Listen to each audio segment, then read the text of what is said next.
videos. Good morning. Yeah. Good morning and welcome to the regular meeting of City Council for Tuesday, December 8th, 2020. Meeting announcement. The budget hearings will continue virtually this afternoon at 1:30 with the Department of Innovation and Performance. Will the clerk please call the roll?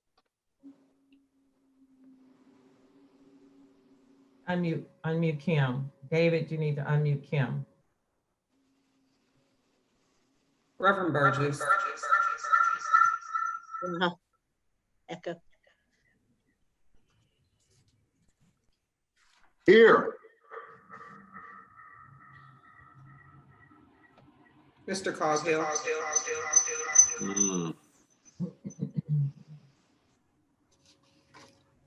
Ms. Gross. I'm here. Can you hear me now? I was Mhm. muted by the host. Yep. Okay, here. Mr. Kraus. Here. Mr. Lavelle. Here. Mr. O'Connor. Ms. Strasburger. Here. Here. Mr. Wilson. Here. Mrs. Kim Smith present. Here. No, 9 members present. I'll bring the car around. Can we please say, start with the Pledge of Allegiance and remain standing for a moment of silence, but then right after that, we'll get to Councilman O'Connor has an emergency. So I pledge allegiance to the flag of the United States of America and to the republic for which it stands, one nation, under God, indivisible, with liberty and justice for all. Okay, and Councilman O'Connor. Sorry. Yeah, thank you, Council President. Yeah, we have a family emergency. So we are headed to the hospital now, but I just want to register an aye vote on all bills today. And thank you for letting me do that. And if this gets done early, I'll try to sign back in. Thank you. Thank you, and please keep us updated. Thank you. We're thinking of you and your family. Thank you. And our next order of business is proclamations, and we have one from Councilman Wilson and myself to be read into the record. We sponsored this with Mayor Peduto. Councilman Wilson. Yes. Councilman Wilson and Council President Cal Smith presents Bill number 975. Now therefore be it resolved that the Council of the City of Pittsburgh does hereby recognize that we can all do our part to not waste food and keep it out of the landfill, and thank our community partners for their commitment to food sustainability. And be it further resolved that the Council of the City of Pittsburgh hereby declares December 2020 as Food Matters Month here in the most livable city of Pittsburgh. Can I have a motion in a second? Second. Motion to approve in a second. All in favor? Hi. Hi. Hi. Those opposed? Proclamation's approved. And Councilman Wilson, did you want to say anything? No, I think I think there's a lot that's going on right now, and I think this is important to recognize this month, and especially every month. But just thanks for working with you and the administration, and that's all I have to say.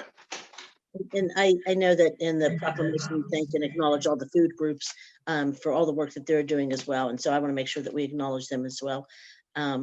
I don't know where Pittsburgh would be if it were not for some of them. We have many families, but I think that's why it's so important for us to get these farms, these urban farms up and running in each of our districts so that we're feeding our people. But at the same time, making sure that we're not throwing it into a landfill. So thank you, Councilman. And thank you to the mayor's office for their work on this as well. Okay. And our next order of business is public comment. And we have a list of 44 speakers. And because I'm out without my other phone, Madam Clerk is going to read the speakers, their names off as we go along. Madam Clerk. The first. Let me read this part, I'm sorry. Okay. I would like to remind everyone that the rules of council state that comments are limited to matters of concern, official action, or deliberations which are or may be before city council. Profanity will not be permitted. May we have the first speaker, please, and Madam Clerk. Ben Shirtleff. Hi, thank you. This summer, I attended a number of the racial justice protests that took place across the city, and I also kept up with the news coverage surrounding these events. I was shocked by the extent to which Mayor Peduto paid lip service to supporting Black communities and defending the right to free speech while also openly dismissing the demands of Black activists and refusing to hold police accountable for unnecessary and disproportionate uses of force against Pittsburghers attempting to exercise their right to protest. Just as disturbing as the tactics used by police was the degree to which both they and the mayor willfully misrepresented actions of protesters in order to concoct charges against them. The East Liberty protests at the start of the summer, the kettling incident in Mellon Park, the abduction arrest of a protester in Oakland. These incidents have been well documented on both social media and in major Pittsburgh media outlets. In each case, the account given by the police was in direct conflict with that of the citizenry. To the extent that the mayor did actually entertain activist demands, an immediate sticking point seemed to be a fundamental willingness to hold police accountable for open misconduct. Police targeted activists all year long, and those activists still face dubious charges. I am strongly in favor of defunding the police bureau by 50% at least, ceasing all police-related infrastructure projects and purchases, including the relocation of the Gunfire Police Station in East Liberty, and taxing big businesses and corporate developers and stripping UPMC of its tax-exempt nonprofit status in order to fund well-paid union jobs, housing, and public education. I feel it's obvious, especially in light of the public health crisis, we need to divest funding from the police, halt any form of their expansion, and redirect funds towards resources such as housing, social services, and public health initiatives. To be clear, we do not need to fund more training in order to fix the department, but instead invest those resources that proactively uplift communities and ensure their well-being, dignity, and that actually make Pittsburgh a livable city. We cannot talk about serving and protecting citizens without enacting these values through a shift in material resources. And the police have shown they are willing to misrepresent the citizenry in order to justify misconduct and should not be rewarded with continued expansion and a privileged share of the budget. Thank you. Thank you. Next speaker, please, Madam Clerk. Patrick Wishon. Hi, so I'm here to talk about the proposed 2021 budget. Recently, the Abolitionist Law Center released its summer 2020 report titled Cash Bail, Arbitrary Detention, and Apartheid in Allegheny County. And I think a lot of the statistics within that report are very worrying. The one that jumps out the most to me is that the Pittsburgh police made 352 arrests from May 11th to June 8th. 45% of those arrests were for misdemeanors.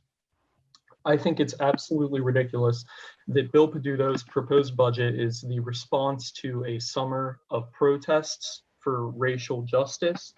And frankly, it's a slap in the face to the work of all of those who attended those protests. I think that it's furthermore ridiculous that we are defunding emergency medical services by about 17% during a pandemic, and the police are the only department not experiencing cuts. Yesterday, Allegheny County experienced over 600 new cases of COVID-19. Housing is a human right, but even if someone would disagree with that for any reason, you need to accept the fact that providing people without homes or on the doorstep of eviction a place to shelter for the rest of the coronavirus pandemic will help control it and lead to more controlled response to it. This should be accomplished by building democratically owned affordable housing. For example, instead of relocating Zone 5's police station to East Liberty and further gentrifying the area, people should be provided with a place to live. Additionally, big businesses need to be taxed, as do corporate developers, and stripping UPMC of its tax-exempt nonprofit status is a good first step. UPMC employs so many people within Pittsburgh. It's about time that it would give back to our community. Finally, these meeting hours need to be moved to a more accessible time to the public to make this a more democratic process that is acceptable for people with normal working hours. So, for example, in the evenings or on the weekends. That is all I had to say, but I think that all the other speakers will have a lot of good points to make. All of them. Thank you. Caitlin Buss. Hello, I live in Squirrel Hill. I work at the Carnegie Library for the Blind and looking at the 2021 proposed budget. And I also noticed that Public Works, Emergency Medical Services, and the fire department are among the budgets set to be cut even further in 2021. Over 600 city jobs will be slashed without any federal aid, and it's a very strange budget to propose for the people you serve who are struggling through a pandemic along with an unemployment and housing crisis. This pandemic has deepened and worsened the long-held housing and economic inequalities of our city. And meanwhile, the Pittsburgh police move ahead with an unauthorized weapons purchase of $25,619. A clerical error in tear gas, rubber bullets, and kinetic rounds. Such munitions are used in SWAT trainings, so why was the city council blindsided with this purchase? And how does this read as an allocation of funding to help our families and communities during this crisis? While knocking on doors and having these conversations with people in East Liberty and surrounding neighborhoods, I spoke to a woman in Garfield who previously lived in East Liberty with her mother and sister pre-gentrification. She didn't know about the $3 million relocation of the Zone 5 police station, and contrary to Mayor Peduto's unsubstantiated assumptions, an increased police presence was not something she supported. And in fact, her biggest concern was making sure that her middle school son had a consistent Wi-Fi connection to complete his online schooling. This is not guaranteed and acts as a barrier for many working class families. And I'd like to run one more number by you. So since 2009, excessive force lawsuit payouts from Pittsburgh area police total over $7 million. And because the city is self-insured, that cost was borne directly by the taxpayers. As a taxpayer, reading through these filings from the US District Court, I'm frankly disgusted. If you listen to the people you serve, you will hear that we want to fund housing, public education, and social services. We need a budget which works for us during a time when so many of us are struggling to make rent with no tangible relief. And the fact that these meetings are held at 10 a.m. on a Tuesday, and I'm technically at work right now, is just another example of how inaccessible these discussions and this budget is for the people you serve. Thank you. Leah Stevens. Good morning. My name is Leah Stevens, and I am a healthcare worker, private flute teacher, and resident of the East Liberty neighborhood for the last 2.5 years. I am speaking today to express my concern for the projected 2021 Pittsburgh budget. The 2021 Pittsburgh budget proposes cuts to essential programs in the middle of a pandemic, slashing the Department of Mobility and Infrastructure by 16.6%, Emergency Medical Services by 16.7%, Office of Equity by 24.3%, Public Works by 26%, and the Fire Department by 8.1%, all while mostly preserving the bloated police budget of more than $1,100 million. This is hardly a surprise when in September, the city of Pittsburgh released a virtual budget survey that residents of Pittsburgh could submit, but adjusting the police budget was not even an option. $3 million is being allocated to the relocation of the Zone 5 police station back into East Liberty. Mayor Peduto claims that the people of East Liberty have been asking for this. What people? Private developers and big business, or working people?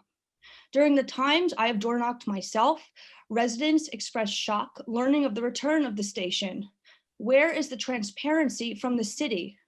Our data from door knocking through the neighborhood, engaging with the residents of East Liberty, shows that over 67% of residents we surveyed support stopping the relocation of the station. When tabling in East Liberty in August, I asked a mother what she would do with that $3 million, and before she could respond, her 2 young children jumped in saying they wanted computers for school because the ones they received did not work properly, and the start of their school was delayed because of the lack of proper technology. Other people mourned the gentrification of East Liberty, the demolition of Penn Plaza, and the lack of a community park. We demand a stop to the East Liberty Police Station. We demand a democratically controlled civilian review board over the police. We demand the police budget be decreased by at least 50%, which is the amount Mayor Peduto has increased the police budget since his time in office. We need to invest this money into better education, affordable housing, social programs, and more. Furthermore, we must tax big businesses and UPMC, removing their tax exempt status, which would solve most economic crises that the pandemic has presented. The city of Pittsburgh cannot begin to say Black Lives Matter until these demands are met. Thank you. Geo Maroon. Good morning. My name is Geo Maroon. I live in Squirrel Hill. I'm asking council to cancel these proposed cuts to jobs related to health, transportation, and social services in the new budget. Instead, money should be reallocated away from the police budget to keep these other truly essential services intact. There are so many services in the city that need funding so urgently, and public health should be our #1 priority in the middle of a pandemic. Secure housing is a part of public health, and for every single week since September 1st, I've been going to magistrate courts with paperwork from the CDC, just trying to make sure that my neighbors don't get evicted in the middle of a pandemic because they can't make their rent, get forced into a shelter or into crowded living quarters that make them more susceptible to COVID. Pittsburgh needs affordable housing so much more than it needs to maintain a militarized police force. And I mean a significant quantity of truly affordable housing, not just a handful of apartments at 80% of median income, which is out of my price range with a college degree and a job in higher ed. Council should also halt the police-related infrastructure projects in the capital budget, especially the relocation of the Zone 5 police station to East Liberty. East Liberty needs more affordable housing, not more policing. And the money that would have gone toward this new station should go toward permanently affordable social housing that can stop the trend of massive amounts of displacement in East Liberty. Just as the prior speakers have said, if you actually listen to East Liberty residents who are trying to provide for their families, you'll understand what they really need. And it's not a new police station, it's housing and it's resources for education. We know that the money can be there for these services because it's always there for policing. And council should make sure that instead the money is there for things that truly keep people safe: secure housing, access to healthcare, jobs, and education. And finally, council should schedule hearings at times that are easier for most people to attend. 10 a.m. on a Tuesday is just not possible for most people, and a truly democratic process depends on all of us having a chance to participate, not just those of us with flexible work schedules. With a matter as important as the city budget, council needs to schedule meetings at varying times to accommodate a wider and more representative portion of the population. Thank you. Dana Leahy. Hi, my name is Dana Leahy and I live in Morningside. I'm honestly flabbergasted by this budget. In the face of one of the greatest humanitarian and economic disasters America and the city of Pittsburgh has ever seen, Mayor Peduto has chosen to decimate every department except the police. His budget is frankly reckless and completely dismissive of the needs and demands of the people in this city. The residents of Pittsburgh, the people who actually live here and who elected you to represent them, are ready for police reform, but this budget does nothing to reflect that. The protests this summer, the Home Rule Charter Amendment passing by 78% of the vote, how much more evidence does this council need for you to see that your constituents are ready for change? I am sure that this council is aware of the realities of this budget, and I fully support all of the statements of those speaking today who recognize that we cannot continue to support bloated and unnecessary spending on the police. But can we please do something good for once, just once? This year has been an absolute nightmare, and so many people have been hurt, especially by the reckless and inhumane choices our nationwide leadership has made. Please, let's not make those same decisions locally. I don't understand why, when given the option between funding things that would actually positively impact people's lives and the militarization of the police, we pick the police every time. Let's stop doing that. Wouldn't it be amazing if council took the lead and demanded a budget that really helped people? Why are we continuing to fund the police at this absolutely insane level when our neighbors are losing their homes and their health? We make the rules. We are the adults. We don't have to continue to do things this way. We can change it. You can change it. This council does not have to accept this budget. You are the last line of defense protecting us from doing the wrong thing yet again. Please, let's show our neighbors that we care about them, that we care about their safety and well-being. I can sum up this budget in one word: cruel. It's cruel. And if that word represents the way this council feels, then so be it.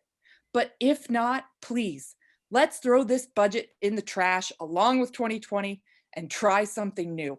Let's come up with an anti-racist budget that reflects and protects all of Pittsburgh. Thank you.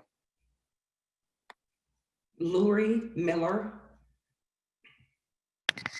Hi, my name is Lori. I'm a healthcare provider who worked in East Liberty previously, and I'm calling because I'm concerned about the budget cuts being proposed.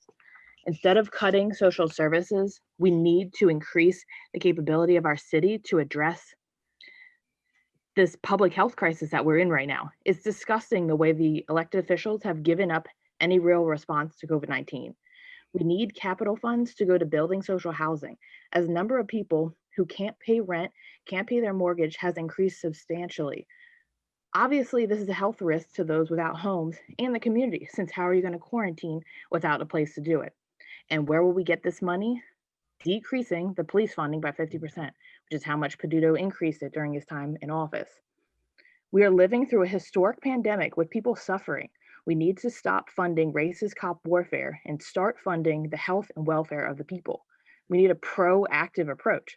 The police react to things, often in a violent way, towards Black working class people, and we do not prevent any crime and or unsafe conditions. That's what social services and well-paying jobs do.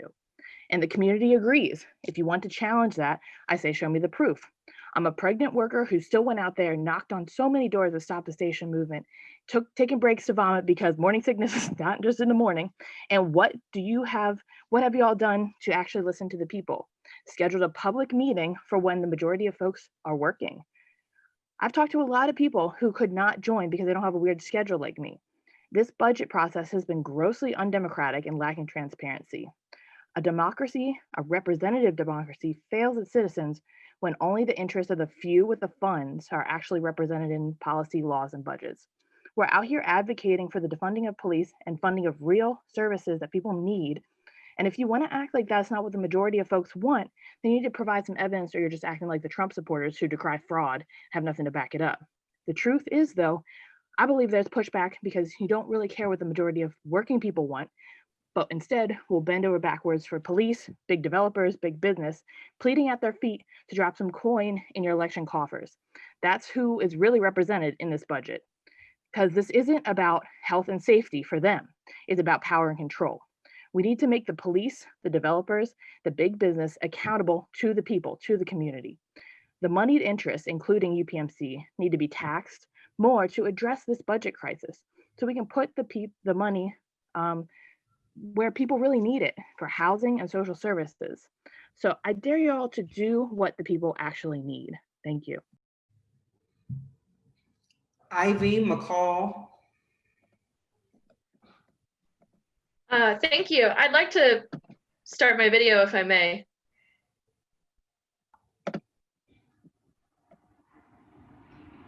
That's all right. Okay. Good morning. I'd like to make a comment in support of Stop the Station's efforts in East Liberty, as well as defunding the police in Pittsburgh. The stated mission of the Pittsburgh Bureau of Police reads as follows. Through our commitment to professional service to all, the Bureau of Police is a source of pride for our city and a benchmark for policing excellence. The Bureau of Police stands ready to protect human life, serve without reservation or favor, stand as partners with all, and help all communities live free from fear. I'm here today to tell you that this statement is a farce. I have only lived in the city of Pittsburgh for 2 years and not a lifetime, as some of you have. However, my perspective is still valuable. I was at the May 30th protest. After the car was set on fire, I remember kneeling in front of the police officers advancing up the hill. I was afraid, but I was determined not to move. I was determined to put my body in harm's way to stand up for the ideals I have believed in all my life. The terror I felt was not new to me. It was the same fear I felt when I attended a protest in New York in 2015 and watched police officers pour out of vans that appeared from nowhere to attack people in the street. I will never forget the panic I felt as a police officer kicked a man who lay on the ground in the stomach. I felt that when Pittsburgh police officers threw canisters of tear gas at us on May 30th, and again in August when they kettled us into Mellon Park, lied to us about it being closed for the evening, and then fired impact munitions into the crowd. I will never forget the sight of someone being supported on either side as they fled from the officers, as as people yelled for medics, for an inhaler, for help of any kind. I have cell phone video of that night, as I'm sure many others do. It didn't capture much, apart from my shaking hands and, of course, the screaming. As you all well know, the city of Pittsburgh is facing a budget crisis as we deal with the fallout from the ongoing COVID-19 pandemic. I humbly ask you as city councilors to consider taking a courageous stand and defunding our city police department and instead investing in our communities. Mayor Peduto, you've recently stated that unless the city of Pittsburgh gets aid from the federal government, it will be forced to make $25.6 million in personnel cuts starting July 1st. I implore you and the rest of the city councilors, reduce the budget for the police department by at least that amount. And finally, in closing, I will just leave you with this last statement, which is that an engaged citizenry is not a curse, it's a blessing. And you all should be grateful that people care enough to be here and to make these statements. And you should make these meetings accessible for all as opposed to a privileged few. And in conclusion, I will just say that I support defunding the police in Pittsburgh as well as Stop the Station's efforts. And I am absolutely disgusted by this budget. And I think that if you don't change it, you should all be ashamed of yourselves. Chloe Young. Hello, I'm Chloe Young. I live in Bloomfield, but I've lived in and around Pittsburgh my entire life. I want to echo what a lot of people have said so far. I want to start by calling to defund the police by at least 50%, and to halt police-related infrastructure projects, including the relocation of the police station to East Liberty. People have been protesting over policing and the police budget in Pittsburgh for months, and to respond with budget increases and station relocations into neighborhoods that already suffer over policing is tone deaf and ludicrous, especially in a city that claims to be the most livable city in the United States. And it looks really bad for Pittsburgh and for you guys and for Mayor Peduto. And it really seems like the city then doesn't listen to what people say in these council meetings. I think instead we should invest in public sector jobs, public housing, social services, and other public service initiatives. Over policing, especially when public opinion is obviously against the police and against the station, will not make this city livable. In a pandemic, we need services that actually help people and services that people want and services that people need. This is what makes a city livable. Third, we should tax big businesses and corporate developers, especially UPMC. And in doing so, we should strip UPMC of its nonprofit status. UPMC makes too much money and employs too many people and touts too much rhetoric about giving back to not be paying tax dollars to our community. It is time for this corporation and for other corporations to actually give back to the community. Finally, I'd like to call for these council meetings to be made more accessible. Like I said, I've lived in Pittsburgh for my entire life, and I've really wanted to attend a council meeting for a while now, but I haven't been able to because my college classes have coincided with council meetings. And that is as a person who is in college and as a student who has one of the most flexible schedules of people. Like, a college student has a very flexible schedule by nature. The majority of Pittsburgh's population doesn't have a schedule as flexible as mine. And these meetings being at 10 a.m. on a Tuesday is a threat to your transparency and our democracy.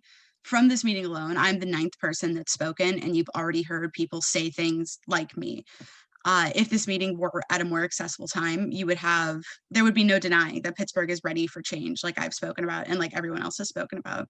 There would be no denying that police do not need more funding, and there would be no denying that people need public services instead of policing. Thank you. Daniel Sun. Hi, my name is Daniel Sun. I live in Bloomfield at zip code 15224. I am part of Stop the Station. I used to be involved with Penn Plaza Support and Action. I'm just really grateful for all the people who showed up today to speak in solidarity.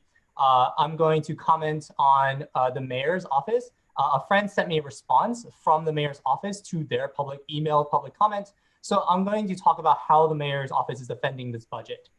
So quoting the mayor's response, quote, Mayor Peduto's proposed 2021 budget redirects funds from the Pittsburgh Bureau of Police to the newly created Office of Community Health and Safety, end quote. So this office in 2021 will have $20,000, 15 for services and 5 for supplies. And then they're going to hire about 6 people for $450,000.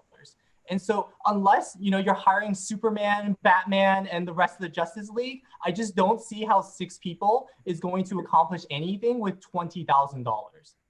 Next, the mayor's 2020, well, quoting the mayor's response again, the mayor's 2021 budget directs funds from the police to the Office of Community Services and Violence Prevention, end quote. And I looked up this program, and I think it's roughly 4 people paid about $450,000 to oversee various anti-policing programs. One of these programs is Stop the Violence. This is a $2.1 million fund controlled by the Office of Community Health and Safety and the Department of Public Safety, meaning the police. So I don't think this fund is going to do much, or it's not really redirecting money away from the police. Then this office also employs a person who is a coordinator of the Safer Together program. And they make $176,000 a year. I don't know who this person is or what this program does, but that's like a lot of money. So I'm really curious about that one. I don't really know if I'm criticizing that, but that one just really stood out. My point is that the mayor is talking about these redirection of funds, but it's so small compared to the police department, which has almost $100 million available to them. And you're trying to fight this with less than $1 million. It doesn't make sense. Lastly, the mayor talks about how this budget went through a quote unquote comprehensive community process to solicit inputs from residents. So I want to talk about that process real quick. First, there are 3 capital budget forums where they didn't tell us that the Zone 5 police station was going to relocate until we saw the request for proposal. Then you had the 2021 operating budget education session, which was completely uninformative, and the hosts were not willing to answer questions directly. You also had 2 surveys on the city's Engage PGA platform, which no one knew about. The city did not do a good job advertising that survey. And it just didn't have a lot of options to give your perspectives. And there's the balancing act tool, which if you've actually used this tool, you literally cannot decrease police funding. You can only increase funding.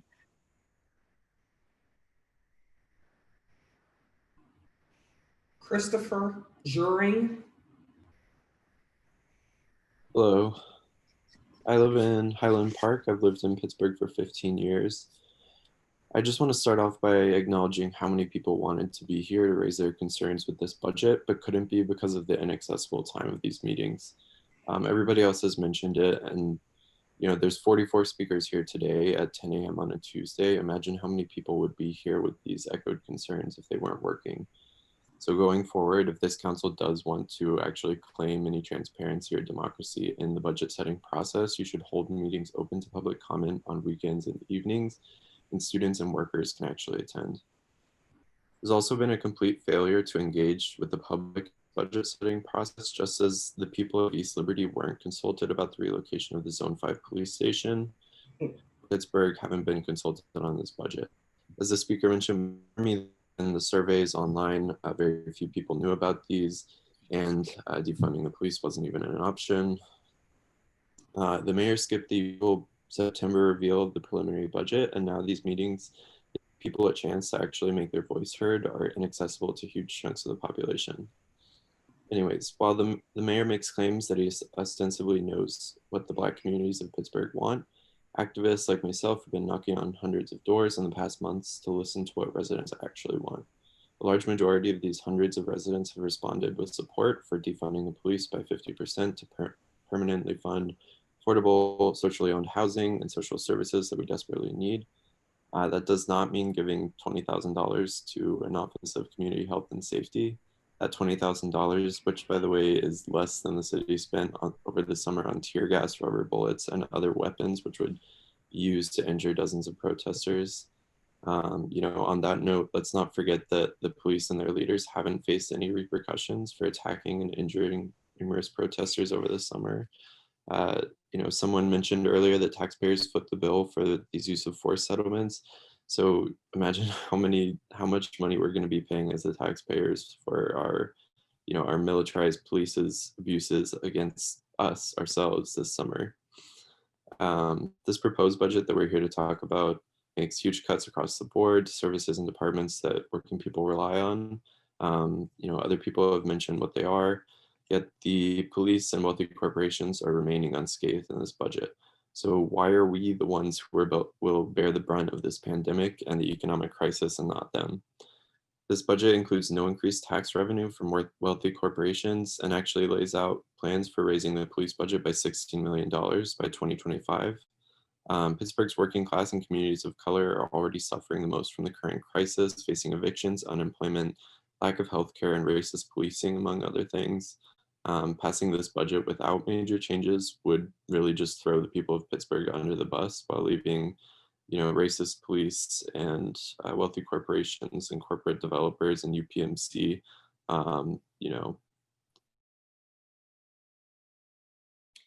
Kai L. Denizen.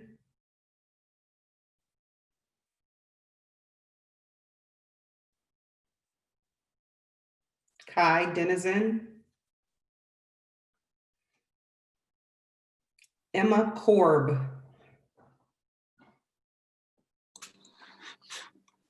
Hi, my name is Emma Korb. I live in Oakland. I've lived in Pittsburgh my whole life. I am here because I'm upset about the 2021 budget and the plans to expand police presence in the city of Pittsburgh, especially the plans to build a new police station in Zone 5. This budget is abhorrent and clearly reflects the city's indifference towards the people who live in it, especially working class Black and Brown communities.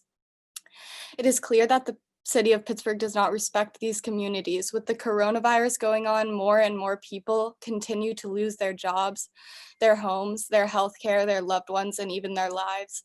Tens of thousands of people are scrambling for security. The world is becoming less and less safe for them as they are expected to exhaust themselves in order to gain access to basic human needs.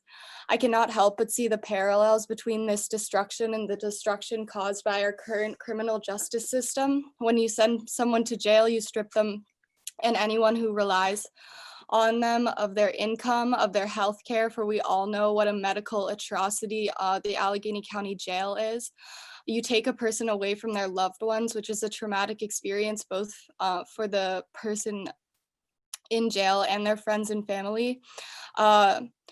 People come out worse off mentally and physically and less prepared for the future. And obviously, if the police were expanded, we would see more and more people in this situation. It is disgusting to me that in the wake of all these atrocities caused by the pandemic, the city is prioritizing and expanding funding to the police when so many communities are barely getting their physical needs met.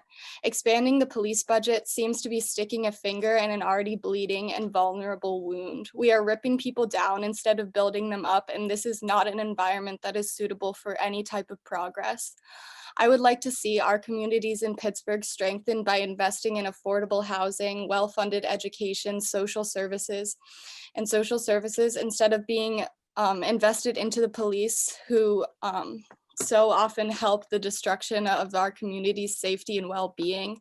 I demand the relocation of the Zone 5 police station and to suspend all police related capital budget projects. I demand to defund the police by at least 50% and put these funds towards democratically owned public housing and social services, and to bring the police and public safety under full control of a democratically elected civilian review board. I stand with everybody from Stop the Station and everybody that has come out today. And I also demand that you guys start holding these city council meetings at a more appropriate time for working people and students, like in the evenings or on the weekends. Thank you. Holly Keene. Hi, my name is Holly Keene. I'm a licensed social worker and a Pittsburgh resident of nearly 14 years. I am a government employee who is using her paid time off today to give public comment. Along with many others who have spoken and will speak, I made multiple calls to city council members and the mayor requesting a meeting with council that would be accessible to those who work during the day, but we were not accommodated. This is one of innumerable examples of this body ignoring the concerns of its constituents. I'm using my time to talk about two distinct experiences I have with two different bureaus of the Department of Public Safety. The first was in 2013 when the apartment building where I was living experienced a fire. During one of the worst mornings of my life, I was trapped in my third floor apartment, and when I found myself blinded and choked by thick black smoke, a Station 8 firefighter pulled me from my bedroom window and ushered me to an ambulance, where I sobbed, believing that my 3 pets remained in my burning home, waiting to die. I would be told later at the hospital that a firefighter, perhaps the same one who saved me, had gone back into my apartment after rescuing me and was able to save 2 of my 3 cats. I am here today because of those city employees. The other anecdote I want to share is from this past summer. The mayor had invited hurting community members to his home to help him understand our needs and grievances. When he could no longer believably play the role of an empathetic and progressive mayor, he stormed into his home like the petulant child that he is. Not long after, police officers in full riot gear arrived, appearing prepared for literal war. Along with many others, some on this call today, I was herded into Mellon Park, only to be forced to flee from there to avoid tear gas fired by city police officers. These are both illustrations of public safety, one well exacted and one disastrous. One of the departments I mentioned will be defunded by over 8% in 2021. The other created the illusion of losing funding by moving 103 school crossing guards' salaries from their bureau to the Bureau of Administrations. Another example of disingenuous and self-serving misrepresentations of reform. So who do you think I trust to keep me safe? Why does this budget protect police officers who attack citizens and not courageous civil servants who concern themselves with keeping Pittsburghers alive?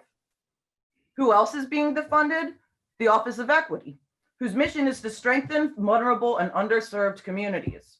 In a year pregnant with outcry for change, during which the citizenry is demanded over and over again to be considered in the city's decisions, the mayor is proposing we defund the very office tasked with uplifting the voices of the oppressed. Along with others here today, I am imploring this city to pass an anti-racist budget. At the minimum, this means 3 things. Immediately halting all police-related infrastructure projects and cap purchases. Eva Conrad.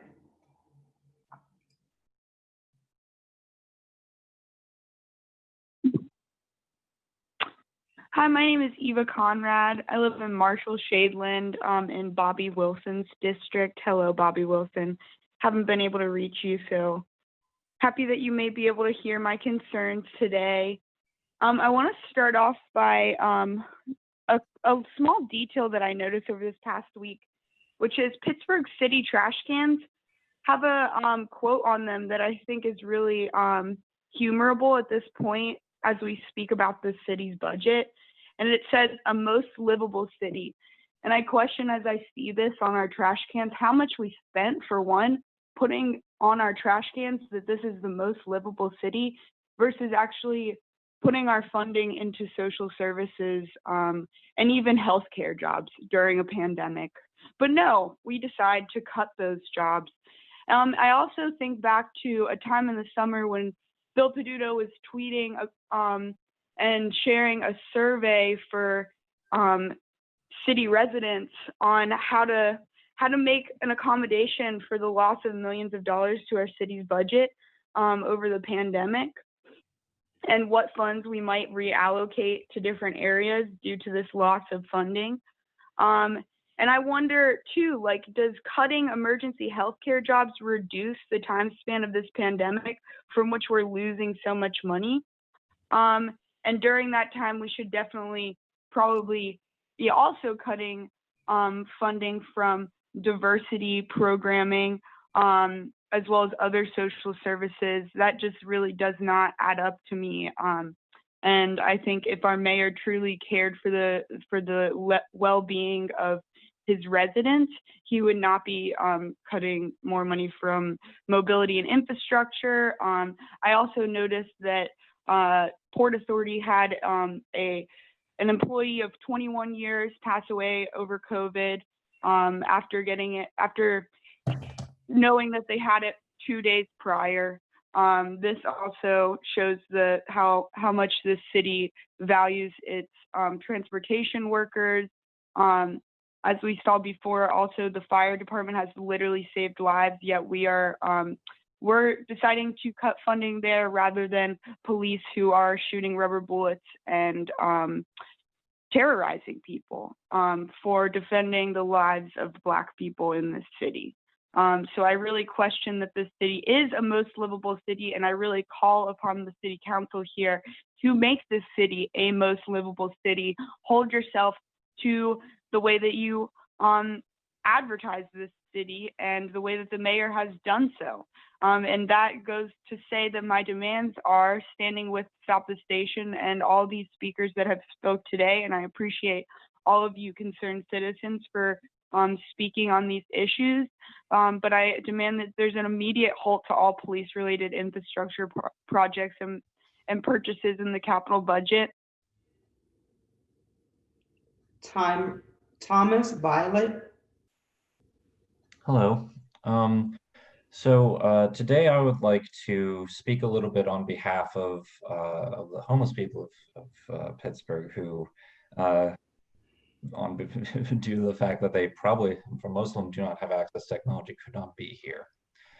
And I think that to be perfectly blunt, this budget is a budget of death. It's a budget of death for the homeless who of Pittsburgh who will not see any increase in the services that they need in this time of crisis, in this pandemic worse than any in living memory. It is death for the hundreds of people who are facing eviction every week in the city of Pittsburgh, who may find themselves joining the homeless quite soon. And it is absurd, cruel, callous, and downright murderous that in this time, when the needs of the people are for healing and medicine, that our budget cuts every service that could possibly help the people of Pittsburgh in order to fund the one that is built around doing violence to its people, around repressing them and suppressing their voices. Therefore, I believe that there is no ethical answer other than to change this budget and to change the funding which has been given to the police, moving it away from them to services which actually help people, to end the Zone 5 police station project, and move that funding to more needed places. And if it is necessary, which I'm sure it is, given the city's budget problems, it should be the case that more corporations are taxed, that QPMC pay its fair share. And of course, that these meetings become more accessible to the public, even though there are many voices who will never be heard, no matter what format you make. So please keep those people in mind and keep the people of Pittsburgh. Luke Watkins.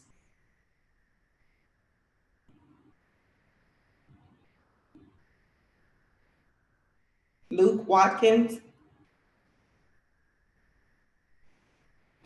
Jessica Wasserloff. Hey, good morning. My name's Jessica. I live in District 7. I'm an IATSE member. I work in our film and television industry, and I've been a Pittsburgh resident for the past 5 years. I have felt the impacts of COVID in 2020, like I think every person in this meeting has. And one of the impacts of that has been seeing the community organizing that's been happening in our city. I've witnessed and participated and mainly felt the extreme efforts of the organizers. I know every person here, either citizen or council person, has also seen these efforts. And I think that was apparent I believe it was last week, that the majority of the folks here voted to extend our eviction moratorium until October 2021. Again, this was just a recommendation of the council people here, but it was an obvious recognition that there is an extreme need in our county. And I think it would be amiss to vote to keep these line items the way they are without considering the impacts if they already are saying that in 2021 we need to extend the eviction moratorium. I think there's a lot that can be done, but keeping the police budget as the only increase of 5.5 million when over 1,300 people are facing an eviction, it's an easy problem to me. And even if Judge Clark does take their recognition and encouragement to extend the eviction moratorium, there are hundreds of people that are already in the eviction process that will face homelessness. I'm sure we've also all seen the study recently released of the direct relationship between the spread of COVID and eviction. And I urge the council people here to pay attention. I mean, you're all looking down if your camera is on, and I'm just hoping that you're listening to everybody taking the time today. Thank you. Kelsey Friedel.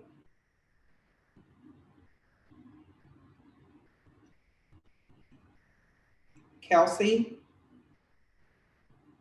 Hello. Hi. Yeah. I am here today to echo what everybody else has been saying. And I just can't help but think that if these meetings were held, like everybody has been saying, at a more accessible time for working people, and that if it weren't in the middle of a pandemic and we were able to see you guys in person, I can't help but think that these might be more effective. The people are begging you, the city council, our last line of defense, to do something. And we've been saying this all summer, to listen to the demands of the public. And I just, it sucks to not feel like the people are being heard when, you know, you're supposed to be a representation of the public. And with that being said, yes, I don't support Peduto's budget cuts. It's really, like someone else said, cruel that there would be a budget cut to emergency medical services in the middle of a pandemic, but yet we still have a budget increase for the police department. And so I believe that halt any police budget increasing I mean, that should be a no-brainer at this point. Stop the Zone 5 police station relocation to East Liberty. I don't support that. And tax corporations and big developers like UPMC. And that's all I have to say. Thank you. Jessica Fuquay. Hi, my name is Jessica. I'm a resident of Friendship. As other people have mentioned, this proposed budget is a complete disgrace. It's cruel. It's not only cruel, it's deadly. And blaming the lack of federal aid for this abhorrent budget is a convenient excuse for the abdication of your duty as leaders of this city to effectively address this pandemic. I just don't know how you can look at these numbers. 16.6% cut to mobility infrastructure, 16.7% cut to emergency medical services, 24.3% cut to the Office of Equity, 26% cut to the Office of Public Works, 8% cut to the fire department. How is that even how this is absurd? Like, I don't understand how this is even a logical solution to the budget shortfall that we're facing as a city. I don't know how this, I just don't even know. Like, I look at the numbers and I'm just truly appalled. It kind of defies my, it just defies everything. I just don't understand it. Members of this council, such as Ricky Burgess and Anthony Coghill, have claimed that, well, we can't defund the police. This is maybe the 5th meeting I've attended where there's like a stack of people begging you to please redirect funding away from criminalization and to actually supportive services that give people the basic needs to live in dignity and to live without fear of not being able to pay their rent or mortgage, etc. But apparently we can't defund the police, but we can defund every other social program that exists, every other social safety net that exists in the city budget. It's really ludicrous. And Ricky Burgess in particular, I would like you to answer that question for yourself, but also you need to address that question directly to people. Why is it that we can defund EMS, like ambulances, the main line of response to this pandemic, but we can't defund the people who enforce evictions and who put people in crowded prisons where they are more likely to get COVID for misdemeanors and petty crimes. And I'd like to ask this council, what do you think is the source of crime? Like, what causes people to have to resort to those means to survive? People just don't commit crime out of nothing. It's because basic needs in our society are unmet. So that's all I have to say. I also I do not support the relocation of East Liberty. Please stop the station. I don't understand how that's a priority given the health crisis. Lee Burkhart. Hi, thank you for this time. I'm a resident of Polish Hill. I've lived in Pittsburgh for my whole life. I grew up just outside of the city. I'm not a paid actor. I believe everything I'm about to say. I stand with my neighbors and fellow Pittsburghers who have spoken so far here and have been saying this all year long to demand an anti-racist, pro-worker, pro-people budget. What can I say and how can I say it to appeal to the city council members here? If you've heard the words, the digits and dollars, you've heard the experiences of those in the streets and knocking on doors, and are still not convinced of the dire needs of the people of Pittsburgh, what will convince you?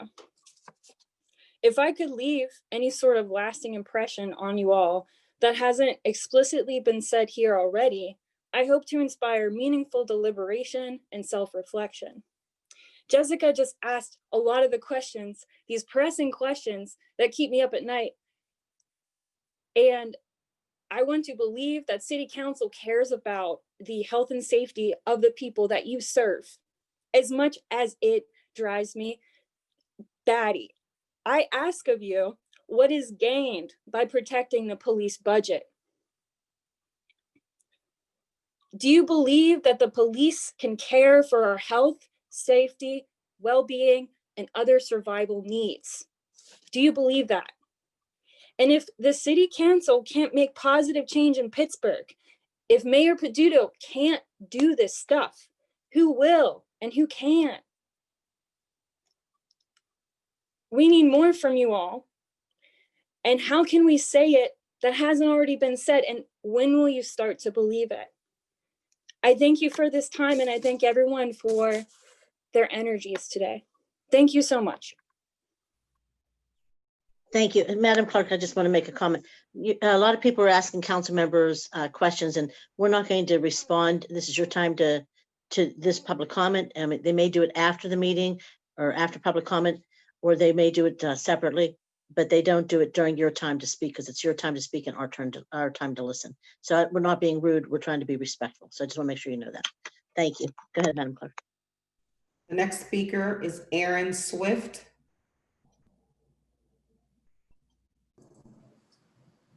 Hi, thank you. Good morning. My name is Erin Swift, and I have been a resident of Pittsburgh for almost 4 years.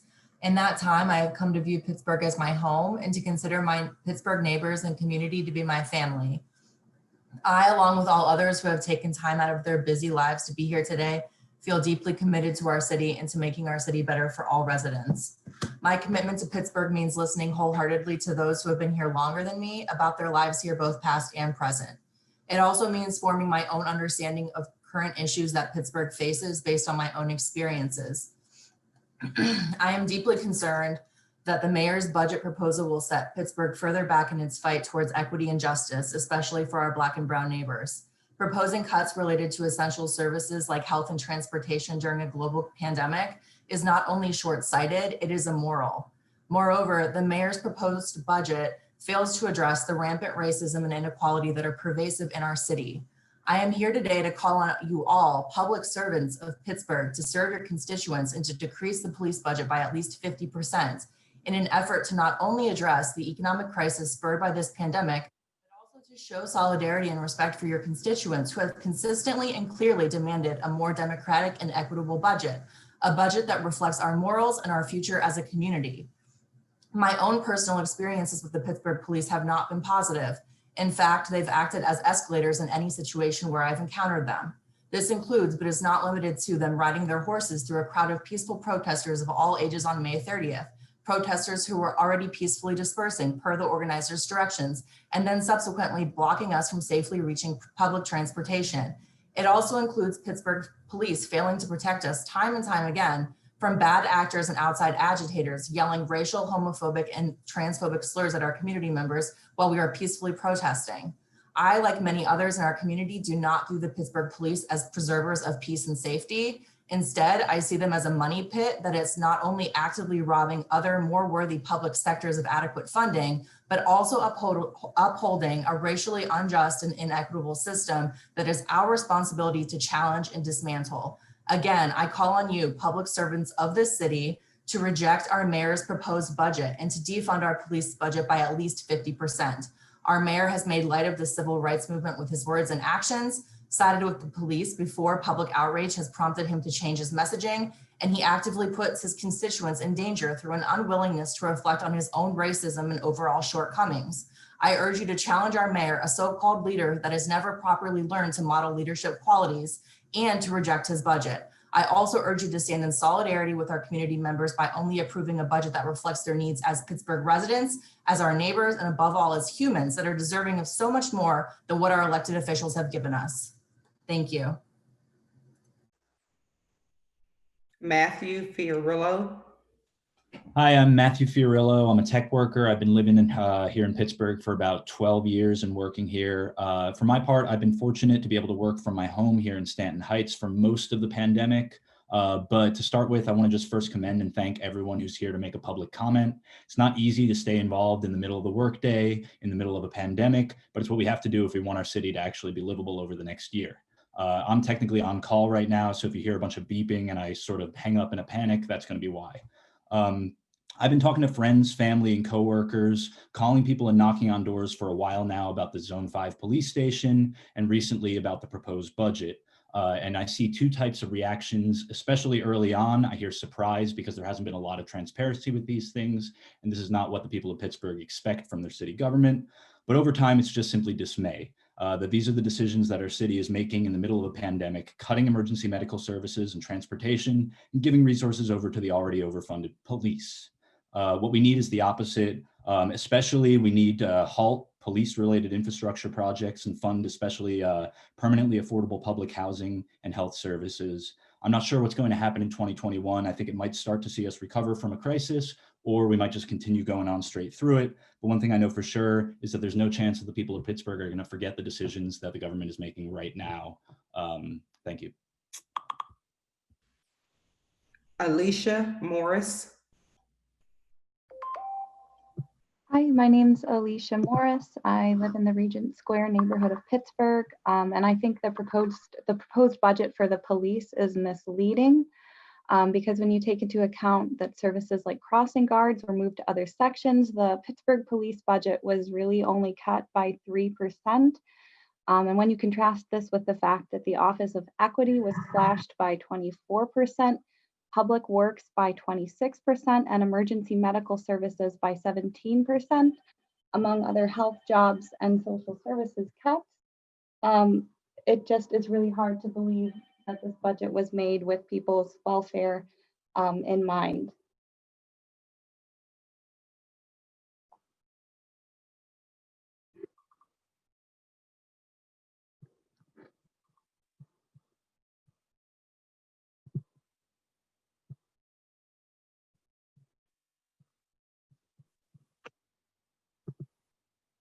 Madam Clerk, I'm not sure if it froze.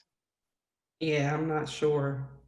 Okay, well, if she comes back on, we'll give her 2 minutes or something. Okay. The next speaker is Erica Heaton.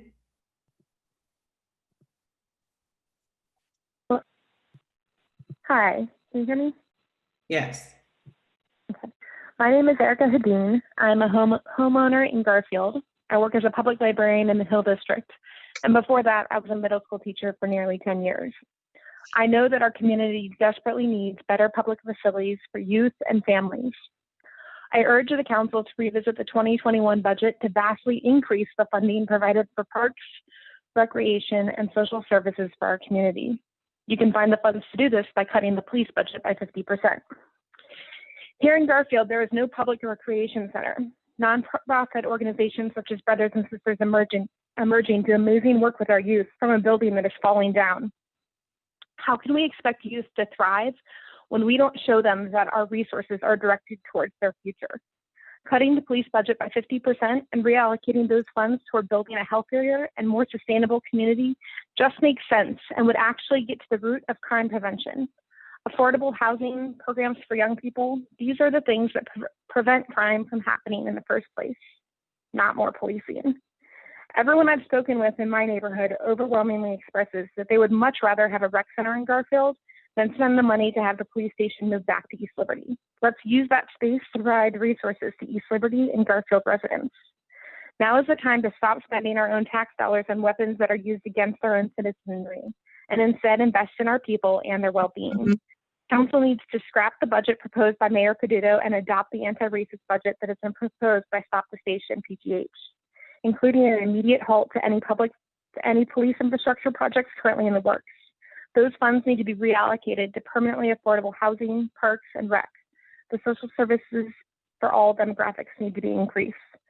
Additionally, I urge you to support the emergency COVID sick pay bill being voted on today. You can support the workers and business owners when you reallocate money away from the police and toward the people.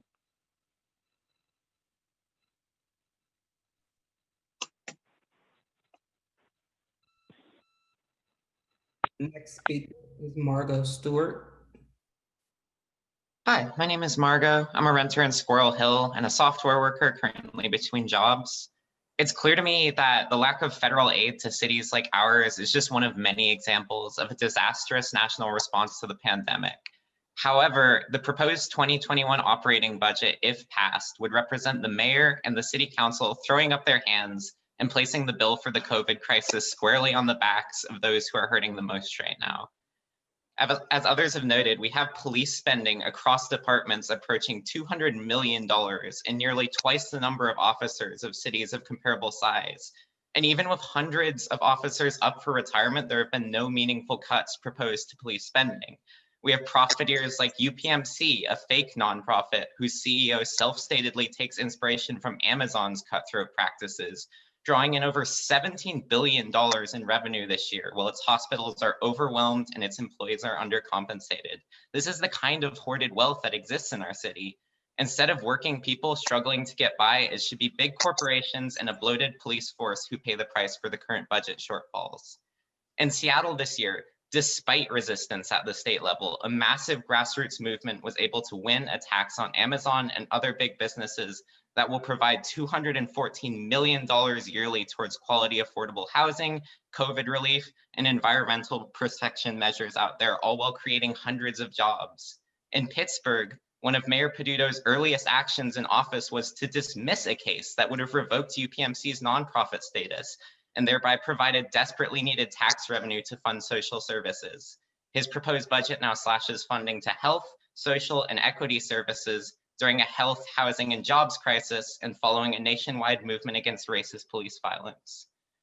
As with others here, I'm a volunteer with Stop the Station, a grassroots movement calling for an anti-racist budget, as well as a halt on all police-related infrastructure projects during the pandemic.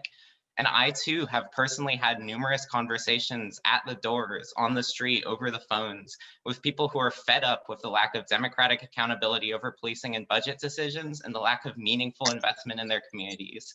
Supporters of our movement have had hundreds of these conversations, and I know that hundreds of calls and emails to city council reps have also been made. So I'm here to demand on their behalf, as well as my own, that the city council cancel all the cuts to essential services in the proposed budget and instead defund the police by at least 50% and revoke UPMC's nonprofit status in order to provide critical relief in the form of funds for affordable housing, schools, and healthcare.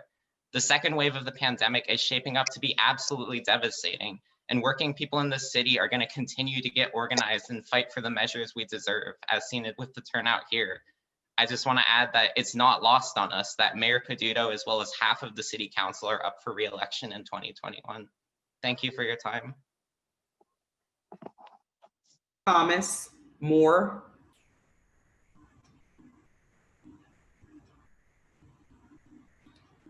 Shaylin Powell. Hi, my name is Shaylin Powell. I've come here today to speak to you as a survivor of domestic violence. A quick background on me: I have an undergraduate degree in criminology from the University of Slippery Rock. I worked as a correctional officer at George Junior Republic for a year. I then got my law degree from the University of Pittsburgh. I worked with the Butler County Public Defender's Office as well as the Butler County District Attorney's Office. Both my educational and professional background let me know that when I became a victim of domestic violence, I did not have the option of calling the police. Police as a profession are more likely to commit domestic violence than other professions. 40% of families of police officers have experienced domestic violence in comparison with 10% of the general populace. There was a good chance that if 2 officers showed up at my home, one of them would have been an abuser themselves. On top of that, the reaction to the police showing up would have been my husband going to jail. My husband did not need prison. What he needed was mental health assistance. His abuse stemmed from a bipolar disorder that was untreated. His abuse came out in manic episodes. Police are not healthcare officers, and I knew that if I called the police on him, more likely it would result in his injury, death, or incarceration.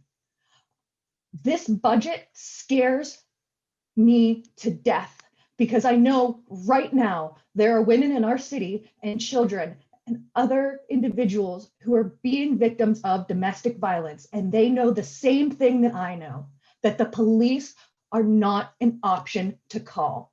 We need to give them other options.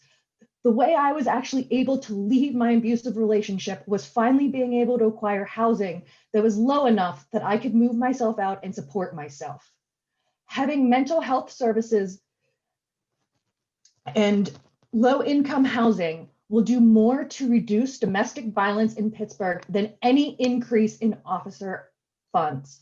I am here begging you to please not cut the very crucial social and emergency services that we have, and to make sure that the next person who is a victim of domestic violence has a resource to call that they can trust to come help and take care of them. I am here asking you to not approve the current budget that is in front of you, to redo the budget and make sure that our crucial healthcare services are not cut and that we reallocate funds away from policing and towards other health and human services. A hammer is always going to find a nail, and a hammer can get a screw into the wood, but a screwdriver is going to do it better and be better for everyone involved. And we need to add some screwdrivers to our belt. Thank you. Peter Gilmore. Good morning, Council. I am Peter Gilmore, a proud resident of the Brookline neighborhood and have formerly lived for more than 30 years in East End neighborhoods. I come before you today virtually, curious and concerned about the proposed budget. Other speakers have described how the current pandemic has exacerbated existing social problems in the city. You know, and I know, the pandemic is only going to get worse, and the humanitarian crisis associated with the pandemic is also going to get worse, and our people are going to need assistance from every level of government. I do not see a sense of urgency reflected in this budget. Instead, what I read from this budget is that some Pittsburgh residents are expendable, disposable, and dispensable. That this budget is deaf to their struggles, their pain, and that some Pittsburgh residents, though, are indispensable or think they're indispensable and will cling to the false security of an increased police budget. That makes no sense unless, and this is what I'm curious about. Does this budget really reflect your values? Does this budget really reflect the values of the city we want to live in? Thank you. Michael Thompson.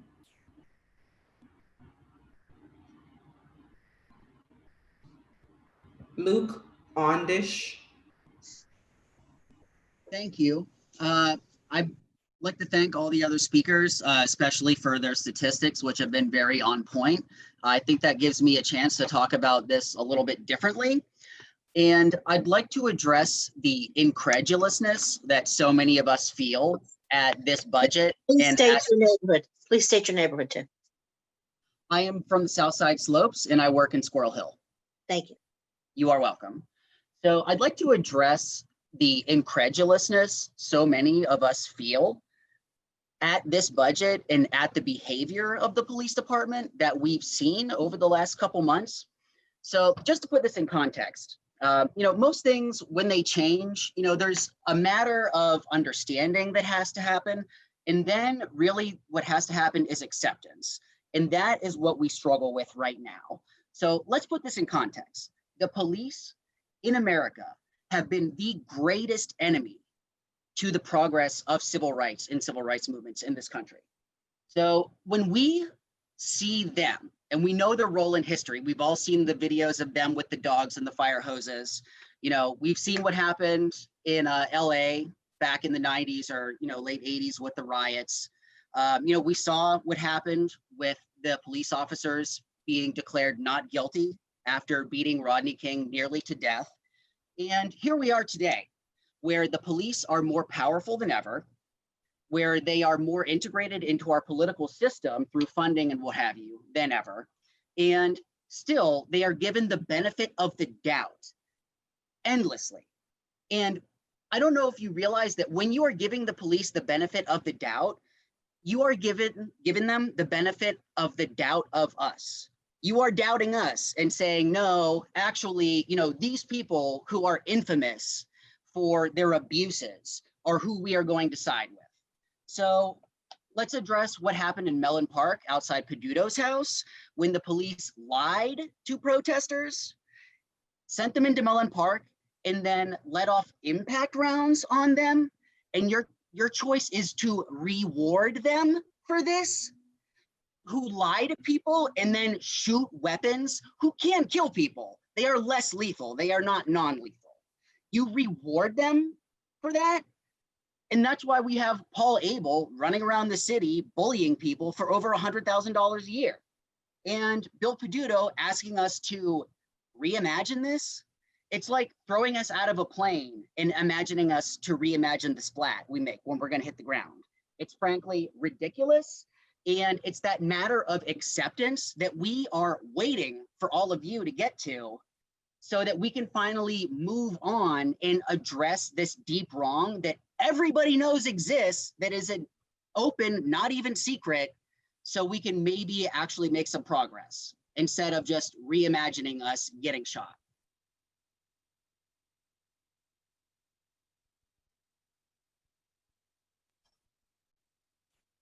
Alexa Schwartz.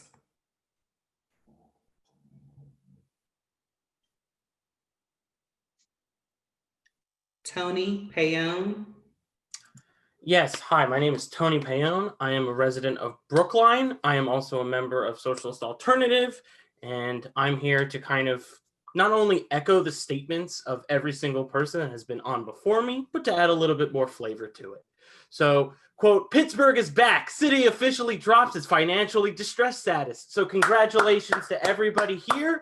Thank you so much for finally getting us out of the financial brink that we've been in since 2004. I'm actually quoting a Pittsburgh Post-Gazette article from February 12th, 2018. So thank you so much for the past 2 years for actually getting us out of financial burden and a budget crisis that absolutely for no reason whatsoever could have been solved or rectified by taxing UPMC, cutting the police budget, and actually running the city effectively. That would have actually have not made us one of the worst cities probably in the United States. So thank you so much. Thank you so much for actually doing your job effectively. I know that many of you are up for re-election, and I'm very excited that, maybe there may be some protests at some of those re-election campaigns. So be worried, be stressed, because I know that there's going to be people running for your seats. To kind of go into my main point, I do want to talk about a little bit about UPMC. It is one of the largest employers of not only this country, this county, but of the entire state. Their nonprofit, their nonprofit status was originally one of Bill Peduto's campaign tactics. He talked about, hey, we're going to get rid of that nonprofit status and finally tax UPMC, like, so many residents of this city have actually called for.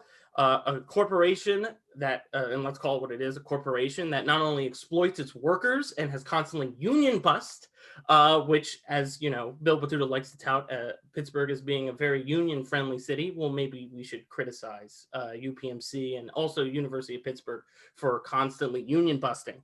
Maybe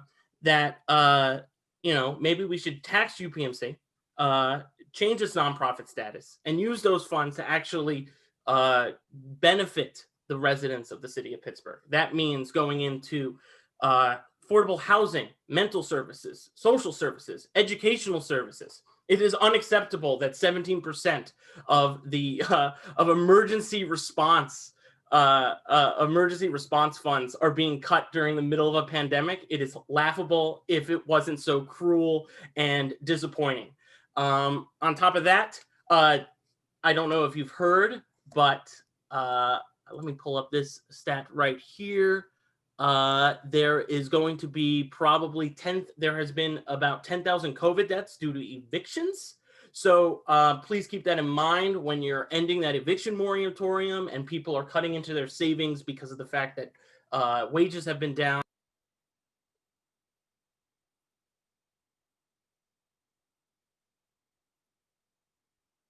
Jay Walker. Hi, my name is Jay Walker. I live in Shadyside, City Council District 8, and here are my suggested amendments to the 2021 budget. For the operating budget, I'd like to ask you to defund the police by at least 50%. And I'd also like you to contribute funding to the Port Authority of Allegheny County, which I know has a separate budget and is an authority run by the county, but I know that our city can contribute funds towards transit, and we should. For the capital budget, I'd like you to cut all police-related infrastructure projects, in particular the relocation of Zone 5's police station. And I'd like you to increase spending and investing in constructing social housing that's affordable. And just a small comment about revenue. It's pretty embarrassing that UPMC, such a major employer, contributes so little to our city. So I think that's a great source for revenue. And lastly, I'd like to ask that you schedule city council meetings to be a little bit more accessible to most people, so they don't have to like sneak out of work to attend. That's all. Thank you. Evie Damon.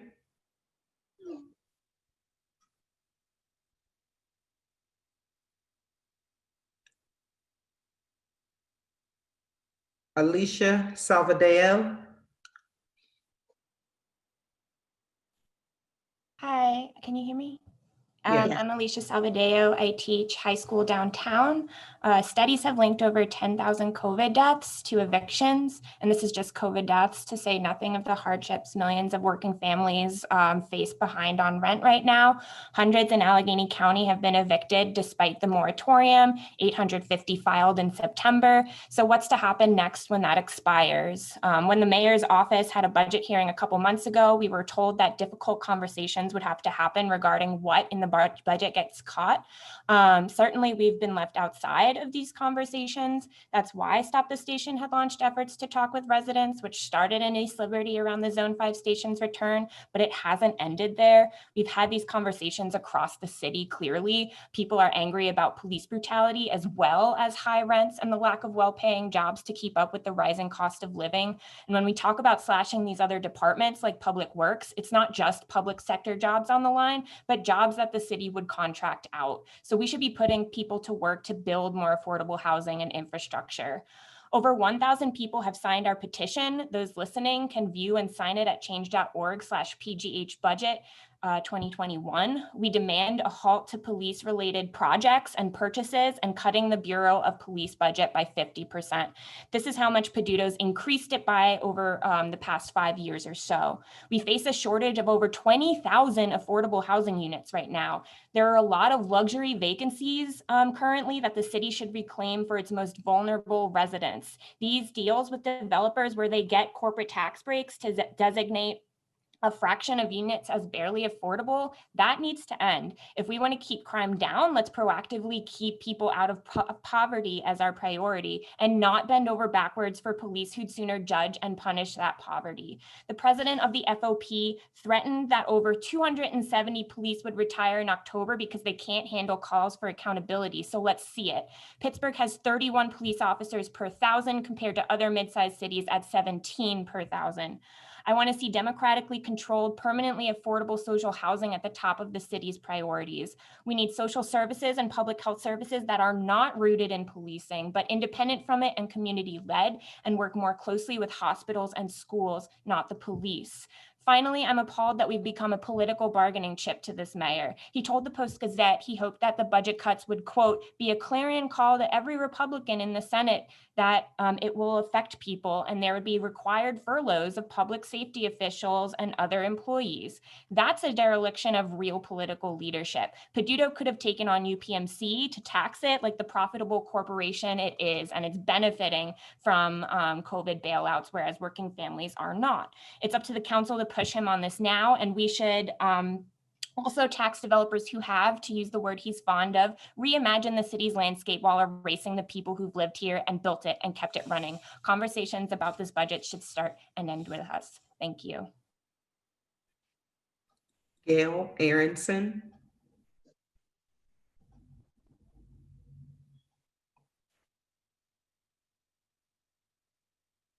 Jennifer Line. Hi, my name is Gail Aronson. I live in Highland Park. I'm currently in a childcare position right now, and I just wanted to express, like so many others have, this meeting is not at an accessible time for people, myself included, but I just wanted to quickly weigh in.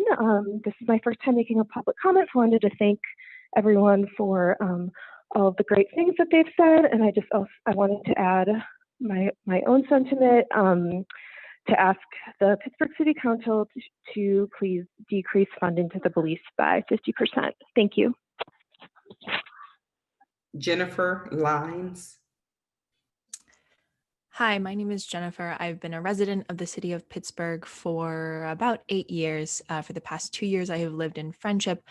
Previously, I was a East Liberty resident for 3 years, and for what it's worth, I'm the descendant of a Philadelphia police officer.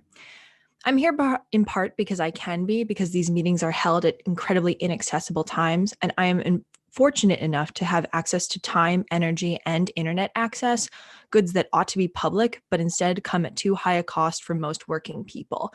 And so one of the reasons that I'm adding my voice onto this cacophony that you have heard is because you need to know that you would have even more people if this was publicly accessible.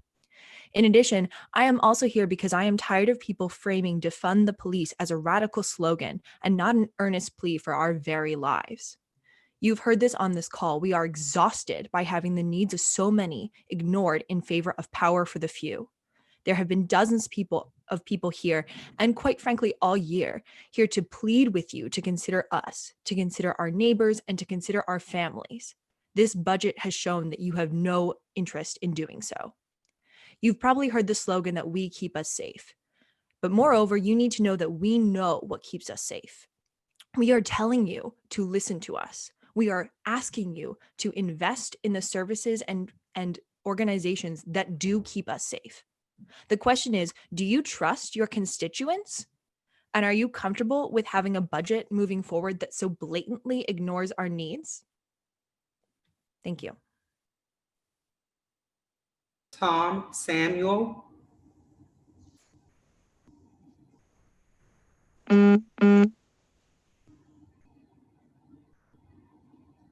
Matthew Rubin. Hi, my name is Matt Rubin, and I live in Troy Hill.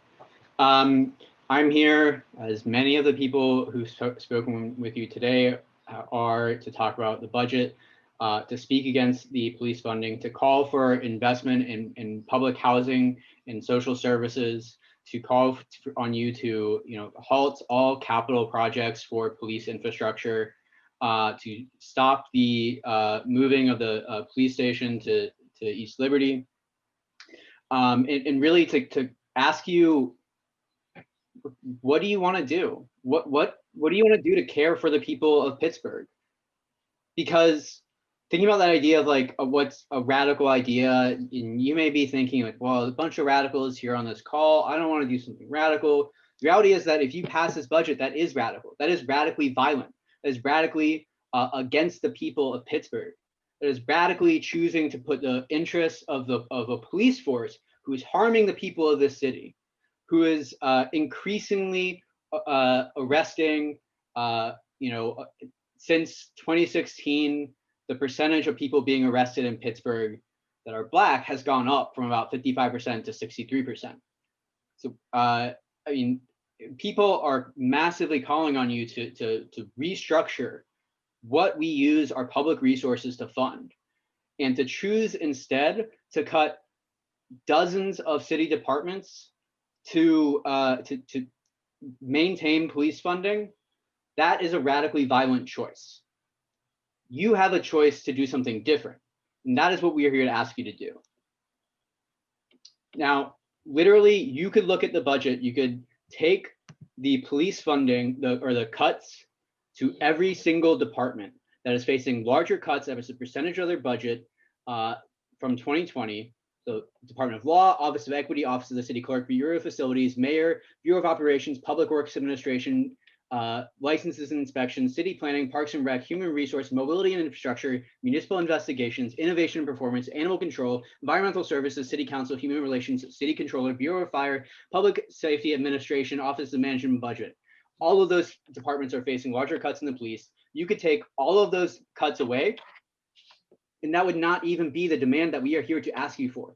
That would be $38 million, and you could take that out of the police budget and instead stop the cuts to all of those departments to do what we are asking you to do, and you would still have $18 million to invest in housing and social services.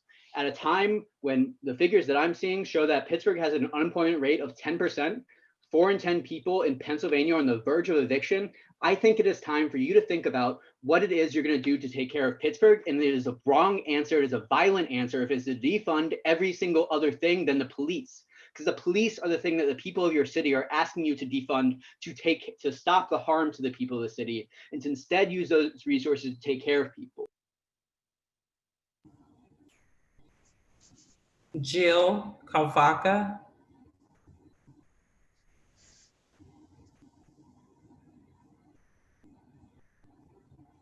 Georgia Carruthers. Hello, my name is Georgia and I'm a resident of Squirrel Hill and a tech worker in Lawrenceville. On December 6th this summer, my partner and I watched and videoed as a police officer violently assaulted, illegally searched, and arrested a young man at the Squirrel Hill Farmers Market. This assault was traumatizing, it was disturbing, and it was absolutely unwarranted. But unfortunately, it was not shocking, nor was it the first incident of police violence I witnessed this summer. After this incident, I learned a bit more about the officer that perpetrated this assault. Paul Abel, badge number 3806 of the Pittsburgh City Police, is notorious for his record of misconduct. In 2007, he assaulted a man at the courthouse. In 2008, he shot a random bystander in Southside while off duty with his service weapon. Last year, he wrongfully arrested and searched a man asking for a police report. So, you can imagine that I was very surprised to learn that this officer, despite his history, was the 9th highest paid city employee in 2012 and made $156,000 last year. And of course, those salary expenditures do not include any of the money the city of Pittsburgh has paid to defend or settle the cases of violent officers, which a previous speaker said was over $7 million. So when I saw the proposed 2021 budget makes cuts to every department except the police, I was furious. Seeing that my tax dollars will be going to this violent institution and to officers like Paul Abel, as opposed to, say, EMTs or other essential city workers during this global pandemic is shocking. Perhaps my tax dollars could go towards eliminating the $18,000 wage gap between white male and Black female city employees, or towards keeping the 630 jobs the mayor has threatened to cut next year, or towards providing PPE for essential workers, or to housing those people in need. I feel betrayed by this council that you are even considering this proposed budget, given how so many of us are suffering under this pandemic. According to the city's own Gender Equality Commission, Black women in the city have been suffering for a long time before this pandemic, and yet I see nothing in this budget for the people you claim to value, that you claim to be helping, and that you claim are welcome in the city of Pittsburgh. It is time that the City Council decrease the city police budget by a minimum of 50% and halt all police-related infrastructure projects immediately. And that includes the Zone 5 police station in East Liberty. Do not lie to me and do not lie to yourselves and say that this is not possible. For starters, you could cut the salaries of dangerous officers like Paul Abel. The police budget pre-Peduto was 50% of today's police budget. Last week, over 10% of the Pittsburgh police force was out due to COVID and they still functioned. So we know that shrinking Pittsburgh's police presence is very possible. I have seen Pittsburgh's finest in action on the streets. These people do not make our city safer. Cut the police budget and redistribute the funds to our community now. Shame on you if you support this budget. Shame on you if you choose to ignore all of those who submitted statements today. Thank you. Nathan Smith. Yes, my name is Nathan Smith, Squirrel Hill. First, I want to commend those city council members for having the courage to keep their video on today. I think it's a fitting metaphor to see Daniel Lavelle, Ricky Burgess, Bruce Krause hiding from those they represent. That's just cowardice. And I am deeply concerned for the people of Pittsburgh during this pandemic. Together, we face incredible health and economic challenges that will leave Pittsburghers dead, homeless, or bankrupt. And we have gone to work, we have stayed home, we have done everything that has been asked of us. But what has our government done for us in return? We are in dire need of educational, medical, and financial help that this budget is not even close to satisfying. I have talked to people who are struggling, who expose themselves to this deadly virus in order to make ends meet, and they are not happy. We have just had 2 of your bus drivers die on the job. And yet corporations and big businesses have record profits. The great tragedy is that the resources are available to help us. But this budget gives breaks to the big corporations, and it gives breaks to a police department that serves no function in facing our current challenges. This budget will result in more death, more family members lost, and more suffering. The corporate dollars you receive are no match for the people of Pittsburgh, and if you aren't willing to stand up for those you represent, we will mobilize against you. We need to tax UPMC. We need to stop the station, fund social services, and fund affordable housing.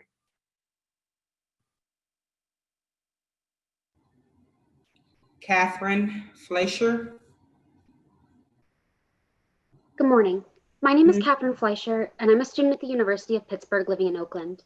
I first want to echo the demands of my fellow community members and Stop the Station organizers. The council should amend the mayor's operating budget proposal to cancel cuts related to health, transportation, and social services. Instead of overfunding the Bureau of Police, the budget should instead be amended to decrease the police budget by at least 50% and stop all capital investments in police infrastructure, namely the relocation of the Zone 5 police station. These funds should then be reappropriated towards housing, social services, public health initiatives, and equitable transportation. I understand that making these amendments to the proposed budget may be controversial politically, but you've now heard from 43 other speakers this morning, begging you to do the right thing, showing you what we want and need, and working to ensure we stop investing in the criminalization and militarization of community safety, and instead invest in social services to actually meet the basic needs of our community members. I joined this call this morning as a busy college student working on finals to tell you, to beg you, on behalf of young people, minority communities, low-income people, and all those committed to a Pittsburgh based in justice and equity, to do the right thing and fund the resources our community needs most. I also want to name that often what we're advocating for here is seen as naive or overly hopeful, but please, please take a look around, an honest, real, human look around. Our community is suffering from deep systemic racial injustice, suffering from unnecessary violence born from people's basic needs but not being met, suffering from wealth inequality and the unequal distribution of resources during a global pandemic when working people need the most support, protection, and aid. Clearly, the systems we've put into place are not working for Pittsburghers. So why would cutting necessary funding for critical programs like affordable housing and accessible transportation and continuing to fund entities like the Pittsburgh Police be the best way to serve our community? Now is the time to try something else. You have the opportunity to bring real relief, real protection, real safety for Pittsburghers. But that safety is not going to come from Pittsburgh Police. It's not going to come from continuing to spend taxpayer money on tear gas and rubber bullets and police personnel time. It's going to come from ensuring that community members can protect themselves and isolate safely in a home during a global pandemic. It's going to come from taxing big businesses and corporate developers so that we actually have the resources to appropriately invest in public health initiatives, economic recovery, and public education. It's going to come from the community determining what safety, health, and dignity look like for them, rather than having the police forcibly enact a historically racist, classist, and violent system of safety upon them. These ideas are not new, they're not naive, and they're not something you can turn a blind eye to. Our current structures and systems are fundamentally failing us, and we need you as our elected officials to realize that. Our current systems of not taxing corporations and continuing to sustain funding for a police force that has continually antagonized, brutalized, and terrorized the community at the expense of critical social services is unacceptable. We need you to be bold, to be courageous, and to ensure that the budget for our city reflects real people's needs instead of political games or long-held ideologies. So on behalf of the young people of this community, please invest in our future, invest in our ability to repair our community after decades of institutional racism and violence, in our ability to build a truly better, safer. And the last speaker is Megan Fritz. Good afternoon. This is Dr. Megan Fritz. I'm a resident of Squirrel Hill. I'm a social and health psychologist and researcher, and I'm speaking today to voice my concern over the proposed 2021 budget, specifically the proposal to cut funding for community mental health services in favor of maximizing the budget for law enforcement. The global pandemic has not only devastated people's physical health, but also their mental health, and we're in the midst of a rising mental health crisis across the nation and here in Pittsburgh. One of the largest proposed cuts in the budget, 24.3%, is to the newly formed Office of Equity, which was designed in part to develop public health programs, including mental health programs for Black, Indigenous, people of color, LGBTQ, and economically disadvantaged residents, those who are most reliant on community mental and behavioral health services. Yet in the entire 385 budget proposal budget proposal document, the terms mental health and behavioral health appear only 8 times total, with the majority of those instances falling under the Bureau of Police section. As a psychological research scientist, I'm here to advise that community mental health care and crisis responding is not an issue that should be a primary responsibility of law enforcement. Instead, funding needs to be divested from those budgets for a specific mental health response resources. Pittsburgh has an abundance of licensed and trained mental health professionals who have in most cases completed years of graduate education, thousands of hours of clinical supervision, attained licensure. These are clinical social workers, clinical psychologists, crisis interventionists, people who are trained and skilled in deploying mental health interventions in acute situations, effectively deploying the right intervention and connecting the right kind of care with those who need it, including community-based mental health care. In light of the global pandemic and the rising recognition of inequality in our physical and mental health care systems, our city desperately needs to expand the Office of Equity and these kinds of mental health programs in order to support the dignity and health of all residents. By cutting funding for these services, the city is leaving the lives of its citizens in the hands of law enforcement officers who are not skilled or trained for effectively handling mental health crises, nor do they want to be handling mental health crises, nor are they equipped to do so. We're ignoring all scientific and policy research that shows that successful mental and behavioral health interventions need to be deployed by trained experts, and we're abandoning some of the city's most vulnerable populations, people who deserve to be connected with the kinds of interventions and treatments that they need. To be clear, I'm not requesting for the police to be trained in mental health services. Rather, I want to divest funding from law enforcement, including stopping the East Liberty Station building in order to support these programs. As a social scientist and researcher, I'm demanding that the city reduce the police budget by at least 50% and invest those funds in community mental health, public health, affordable housing and education, and impose a moratorium on evictions and rent. I also want to echo others in stating that the scheduling of these meetings during the workday causes only those with flexible work schedules, who are generally more privileged individuals.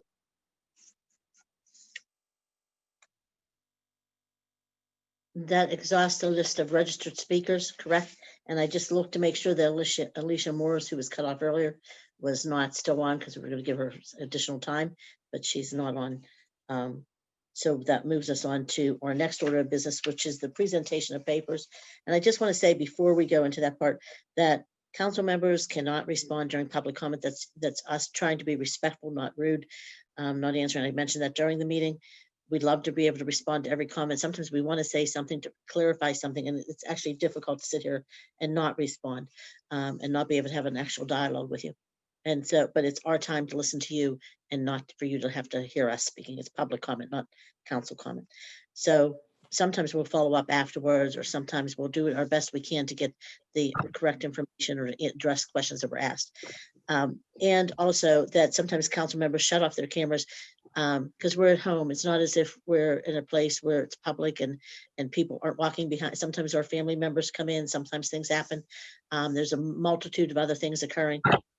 And it's not to be rude, it's sometimes not to distract you. And so I just want to make sure that you understand sometimes that what council members are doing, and that we do thank you all, for all the speakers, for coming out, whether members agree or disagree. We're always thankful when the public comes out and comments.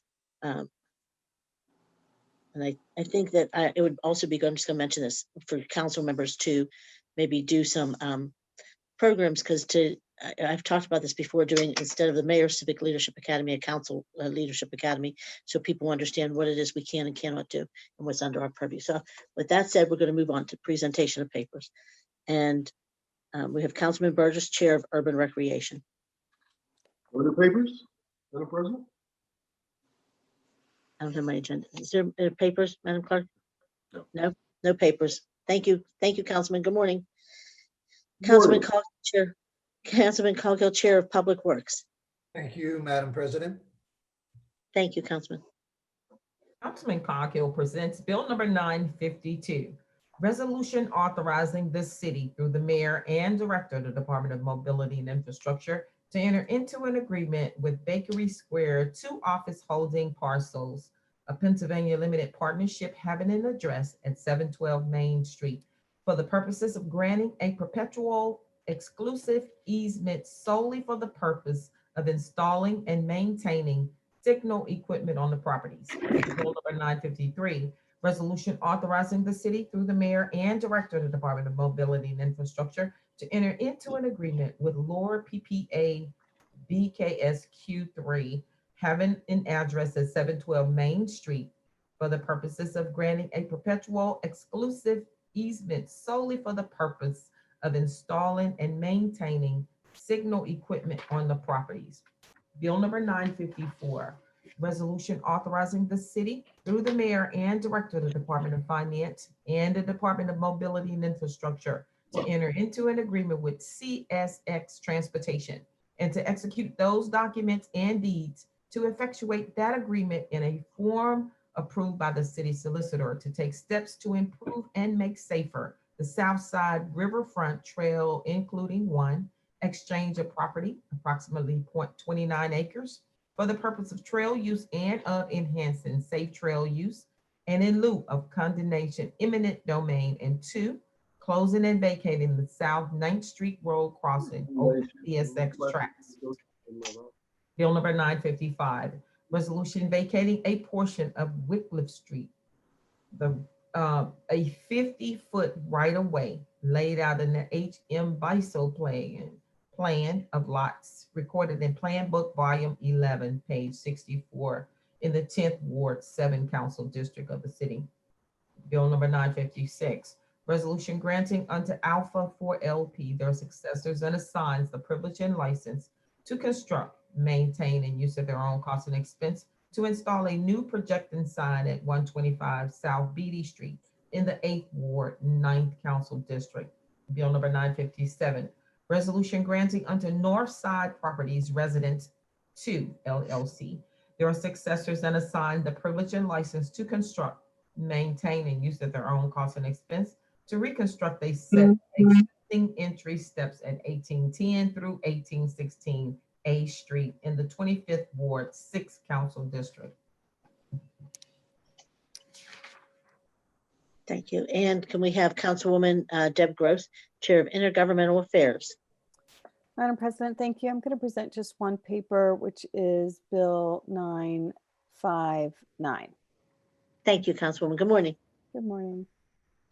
Councilwoman Gross presents Bill number 959, resolution granting the approval of an intermunicipal transfer of liquor license for Armin and Avra to the applicants Burke Yilmaz for the premises located at 5440 Center Avenue, known as Pizza Palermo, pursuant to amended Pennsylvania Liquor Code. Thank you. And Councilman Kraus, Chair of Human Resources. Good morning, Madam President. No new papers. Good morning, Councilman. And thank you. Councilman Lavelle, Chair of Finance and Law. Madam President. Thank you. Good morning, Councilman.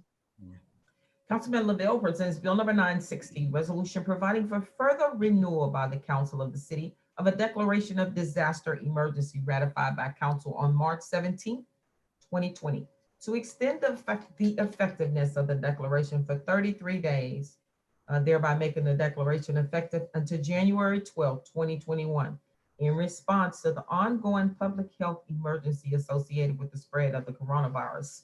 Bill number 961, resolution amending Resolution 181 of 2020, which authorized the mayor and director of the Department of City Planning to enter into many grant reimbursement agreements for the 2020 Love Your Block program in order to add financial account information for projects completed in 2020, as well as projects that were postponed due to the COVID-19 pandemic at a cost not to exceed $51,582.02. Madam President? Yes, Councilman. We got, I'm sorry. There are more. yeah, we got some more bills. Yeah. Okay, go ahead. Thank you. Jump the gun. Bill number 962, resolution authorizing the mayor and director of the Department of Finance to enter into an agreement with MGT Consulting Group for the purpose of providing support services for the preparation of the annual indirect cost allocation reports in accordance with Federal Office of Management and Budget Circular A87. Total cost not to exceed $49,680 for 3 years and $34,000 for the 2 additional option years. Bill number 963, resolution authorizing the mayor and director of finance to enter into an agreement with Clark Hill to serve as bond counsel for the purpose of rendering any and all necessary opinions with respect to the bonds and preparing such additional documents as may be necessary. Total cost may not exceed $127,650 over a 3-year period, 2021, 22, and 23, with 2 one-year options to extend the contract for a total of $212,750 and shall be paid using proceeds from the debt issuance. Bill number 964, resolution designating banks and lending institutions to act as depositories for the year 2021 in accordance with the Pittsburgh Code Title II, Fiscal Article 3, Depositories. Bill number 965, resolution authorizing the issuance of a warrant in favor of Leach, Tishman, Facaldo, and Lapal for legal services in connection with an employment-related matter for an amount not to exceed $16,000. Okay. Thank you. Yes, Councilman. Motion to waive the rules of council so Bill 960 can be taken under final action today. Thank you, Councilman. Second. Okay. All in favor? Aye. Aye. Aye. Any discussion? Okay, the bill will appear on today's, the end of today's and motions and resolutions. Thank you, Councilman. Councilman O'Connor, Chair of Public Safety Services, Madam Clerk. Thank you, Madam President. Thank you. Councilman O'Connor presents Bill number 966, resolution authorizing the Department of Public Safety, Office of Special Events, to enter on behalf of the city into a professional services agreement with Pittsburgh Three Rivers Marathon, Inc. to provide management services for the Richard S. Caligari City of Pittsburgh Great Race for a term of 3 years at a cost in management fees not to exceed annually the greater of $60,000 or 40% of net revenues generated by the Great Race, and further authorizing for appropriation pursuant to the aforementioned agreement, certain sponsorship revenues for payment of management fees and operational expenses of the Great Race. Bill number 967, resolution authorizing the mayor and director of the Department of Public Safety to enter into an agreement with Re-Engine Consulting for services relating to the conduct of a detailed analysis of the Bureau of Police and a redesign of business processes with the objective of more closely aligning processes with best practices of law enforcement and with new technology in the Bureau for a sum not to exceed $181,000. Thank you. And Councilwoman Strasburger, Chair of Innovation, Performance, and Asset Management. Thank you, Madam President. Thank you. Good morning, Councilwoman. Good morning. Councilwoman Strasburger presents Bill number 968, resolution authorizing the mayor and director of innovation and performance on behalf of the city to enter into an agreement with OST Inc. for short-term emergency professional IT staffing resources as needed to fulfill a number of critical IT and device-related projects for a term of up to 1 year at a cost not to exceed $200,000. Bill number 969, resolution authorizing the mayor and director of innovation and performance on behalf of the city to enter into an amendment to extend the existing intergovernmental cooperation agreement between the city and the county of Allegheny for the enterprise resource planning by increasing the total amount by $200,000 for a total not to exceed $830,000. Thank you. And Councilman Wilson, Chair of Land Use and Economic Development. Madam President. Thank you. Good morning, Councilman. Good morning. Councilman Wilson presents Bill number 970, resolution providing for an agreement and contracts with HRNA advisors to assist the city to plan and develop a housing needs assessment. The housing needs assessment is both an update to the 2015 housing need assessment and a COVID-19 impact analysis, which can and will identify and examine current and future housing needs, essential as the city embarks on its first ever citywide plan, Forging PGH, payment at a cost not to exceed $100,000. Bill number 971, resolution amending resolution number 425 of 2019, specifying the consultant team selected to assist the city in developing plans and studies to support the development of an Oakland neighborhood plan and updating the operating budget year and account number. Bill number 972, resolution providing for an agreement and contract with BJH Advisors LLC to assist the city to develop a comprehensive market demand and economic opportunity analysis with the Department of City Planning. The analysis will provide a review of national, regional, and local employment trends, opportunities, and market factors, an employment forecast, an inventory of billable employment land and resulting demand for employment land through 2040, and identification of land use strategies and workforce development needs to focus on equitable economic development, ensuring alignment with Forging PGH, the city's comprehensive planning effort, and provide for payment at a cost not to exceed $105,000.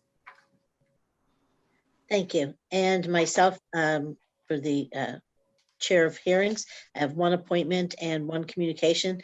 We'll take the appointment first, Madam Clerk. Yes. Council President Kel Smith presents Bill number 973, resolution appointing Mr. Pedro Quintanilla as a member of the Arts Commission for a term to expire December 31st, 2021. Mr. Quintanilla will serve in a seat designated for an architect that was previously held by Mr. Robert Indovina, who has resigned. Motion to approve. Do we have a motion? We have a second? Second.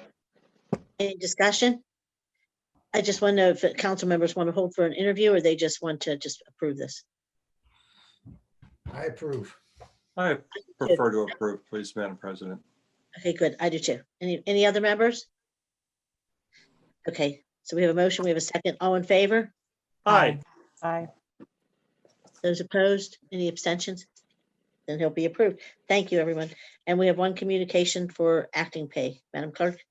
Bill 974, communication from Kevin Paulus, Director of the Office of Management and Budget, submitting an acting pay approvals on behalf of the Department of Mobility and Infrastructure for a Michael Matlock and Angie Martinez per the acting pay policy revised in June of 2018. Motion to read, receive, and file, please. Thank you. And do we have a second? Second. All in favor? Aye. Aye. Any opposed? I should have asked if there was any discussion. Is there any discussion? Thank you.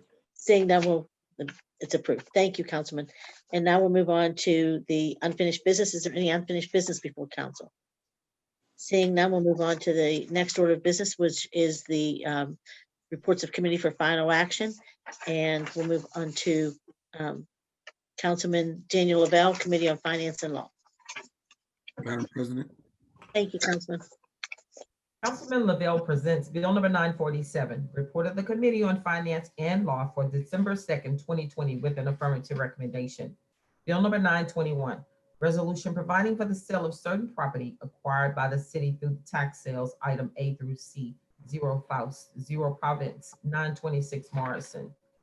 Bill number 922, resolution providing for the conveyance by the city of certain property having been placed for sale to adjoining property owners in conjunction with the City of Pittsburgh Side Yard Program, item A through G, 855 Inwood, 1123 Morrison, 540 McClintock, 629 Chautauqua, 1620 Marquez, 2037, and 0 Bright Ridge. Bill number 927, an ordinance providing for special conditions for the operation and use of paid sick under the Paid Sick Days Act during and due to the crisis presented by the COVID-19 through inclusion in the Pittsburgh Code of Ordinances of Chapter 626A, temporary emergency COVID-19 paid sick condition. You have heard the reading of the title of the bills. Is there any discussion on the bills? Councilman Kraus, I see you shaking your head. No, I'm sorry. Councilman Wilson has this. Oh, okay, I'm sorry. Councilman Wilson, do you have a comment? Yes, motion to amend Bill 927 by substitution. Second. We have a motion, we have a second. Any discussion? Seeing none, all in favor of the amendment? Aye. Aye. Aye. Any opposed? The bill's amended. Now, discussion on the regular bill. I'll On the whole take bill. discussion, please. Councilman Kraus. Yeah, as amended. Just to echo some of the comments that you made last night, Madam President, at the post agenda. Good things can be accomplished when we work collectively and cooperatively. And we know these are difficult times, and I'll repeat once again, we're never afforded the luxury of maybe. It's always the difficult decision of yes and no. And in this case, yes is the right decision and we're doing the right thing. I appreciate how labor chimed in. I appreciate how the conference chimed in, and different large-scale businesses throughout the city that I had an opportunity to speak with. Chief Gilman, of course, and all members of council for due diligence in making this happen today in such an expeditious manner. So thank you all very much.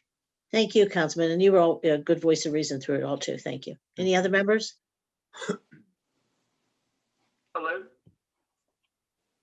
Pardon me? Okay, I thought I heard somebody. Okay, no other members? The bill is now ready for. I think Anthony, Madam President. Oh, Anthony, turn your mic on, please, Councilman Coghill. Thank you, Councilman Coghill. Thank you. I just wanted to reiterate what we talked about last night. It's not a bill I'm typically inclined to vote for, simply because I feel it sends a message to people wanting to do business in the city of Pittsburgh.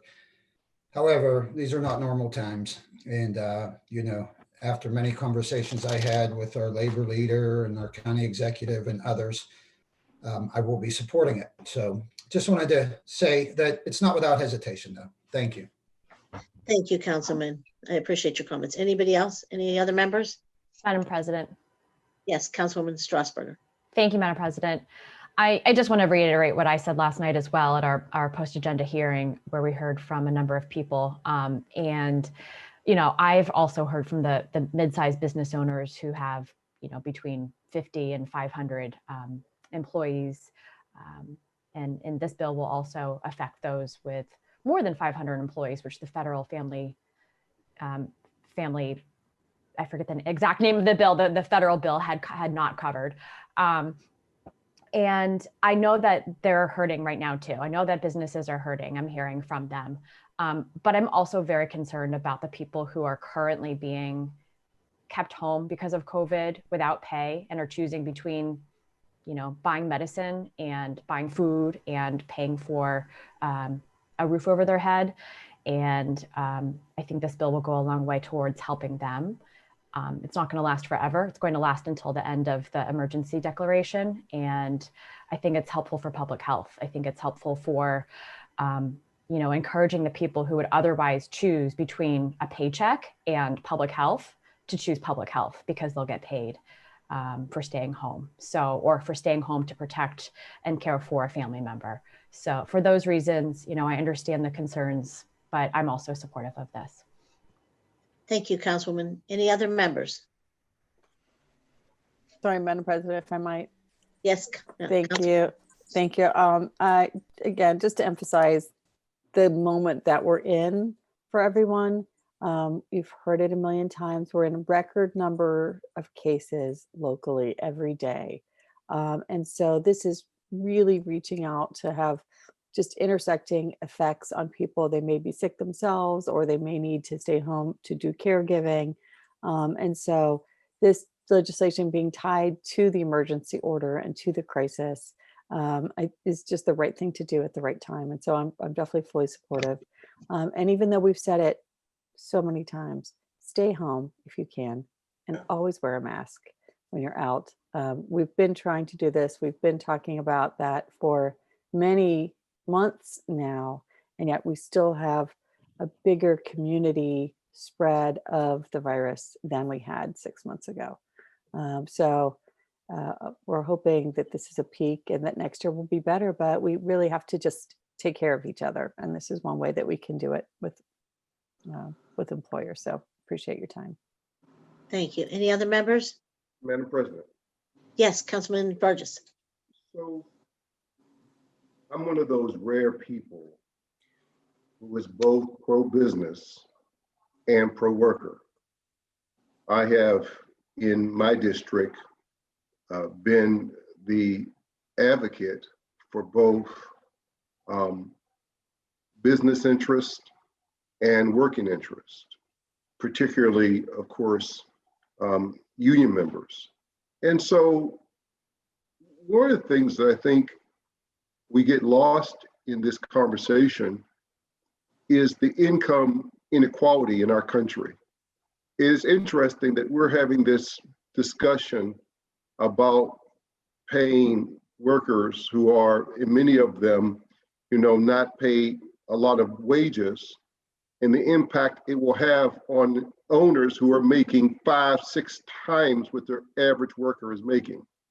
And I am a person who, although I have for many, many years, we've not talked about this, I really do believe in a minimum income. I have always believed that the resources of our country are so great that people should be able to benefit from those resources simply by being born here. The same way that wealthy people President Trump are getting billions and billions of dollars just because of where they were born, not because they earned it, not because they did anything. The number one way to become rich in the United States is not earning it. That's a myth. The number one way to get wealth in the United States is by birth, by inheritance. And so as much as I support business, because I think a rising tide does lift all boats, I also want to suggest that putting the emphasis on workers, having universal health care for all, having a guaranteed income for all, these are human rights. And this paid sick leave for COVID is a good step, a small step, but a very good step in moving us toward a more compassionate city where our workers are valued.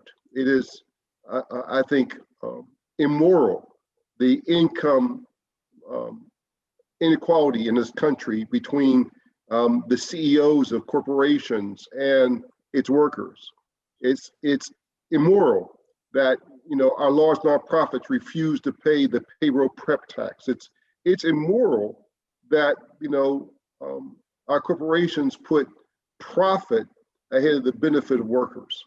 And so we, in our small way as council, have to be those moral leaders. We have to now, as we have been, we have to lead in this moral conversation. And so I am certainly casting the affirmative vote. I will always cast the vote for workers. I always have and always will, because they are the true heroes of the pandemic. Those essential workers, those grocery workers, those janitors, those security guards who can't call for work, who are needed, who have answered the call, along with the paramedics, fire, police, etc., nursing professionals, but they've all answered the call each and every day. And so in our small way, we are showing that we appreciate them and that we as a city honor their service. Thank you very much. Thank you, Reverend. Any other members? Seeing no other members. Just want to say, okay. I just want to add to that a little bit. I just want to say that, I'd love to see us working together and I want to thank everyone for working together on this, the administration who was willing to work and make a lot of amendments, obviously by substitution. And I want to thank the Allegheny Conference and SEIU for all sitting down together. And I hope it's something that is the beginning of everyone working together, because everyone does better when we all do better. We've heard that a million times, but I think that having a valued workforce makes us a desirable place to do business, and a workplace, because a workforce that feels valued produces more. So I just want to say that I know that, I always have a concern that I don't want to put anybody out of business, and asked if there was some way that we could address if there were concerns that came up that people couldn't pay something, that if there was some kind of help or some kind of program we could put in place to offset some of that. Because I do worry about the employee, because we want to get people through this hurdle, but we want to make sure that they have something to go back to. And so there's a concern, but I do think that, our SEIU healthcare workers working in these horrific conditions, and our teachers and our custodial staff and police officers, there's just so many people working through these, firefighters, everyone through this very difficult time. And I would hate for them to have to decide that they couldn't stay home because they couldn't afford it. And so I just want to thank everyone for working through this. And I do want to acknowledge that without our business community, a lot of those people who have been out of work, and a lot of people who are not part of unions, who have been out of work, have not been getting paid. But I think Giant Eagle and Eaton Park and some other corporations in the city have been feeding people every day across the city. I don't know where we'd be without our corporations. So I just want to say that they have done a tremendous job in picking up the pieces where, our federal government did not always. So I'm going to make sure people understand that we have a lot to be thankful for. We have some of the best. Now, yes, we have some that need to be brought to the table a little more often, but we also have some of the best, and I want to acknowledge them, because honestly, when Giant Eagle did a distribution in our area for 3 weeks, every day for 3 weeks, they didn't even want it acknowledged. And so I shouldn't even say it now, but I'm saying it because I want people to realize these are people that have done a lot for our city. And SEIU is, they have a lot of great members. Our unions have a lot of great people. Everybody just wants to look out. And I loved Councilwoman Gross's comments that we all have to look out for each other and help each other right now. And so that's what I think we're doing with this piece and with everyone coming together. So I want to thank everyone for that. I hope it's the beginning of conversations that happen more frequently between the unions, the employees, and the Allegheny Conference. So with that said, is there any further discussion? Seeing none, the bills are now ready for final action. All in favor of the passage will vote aye when the name is called. Those opposed will vote no. Will the clerk please call the roll? Reverend Burgess. Aye. Mr. Coghill. Ms. Gross. Aye. Mr. Kraus. Aye. Mr. Lavelle. Aye. Ms. Strasburger. Aye. Mr. Wilson. Aye. Mrs. Cal Smith, President. Aye. Ayes 9, noes 0.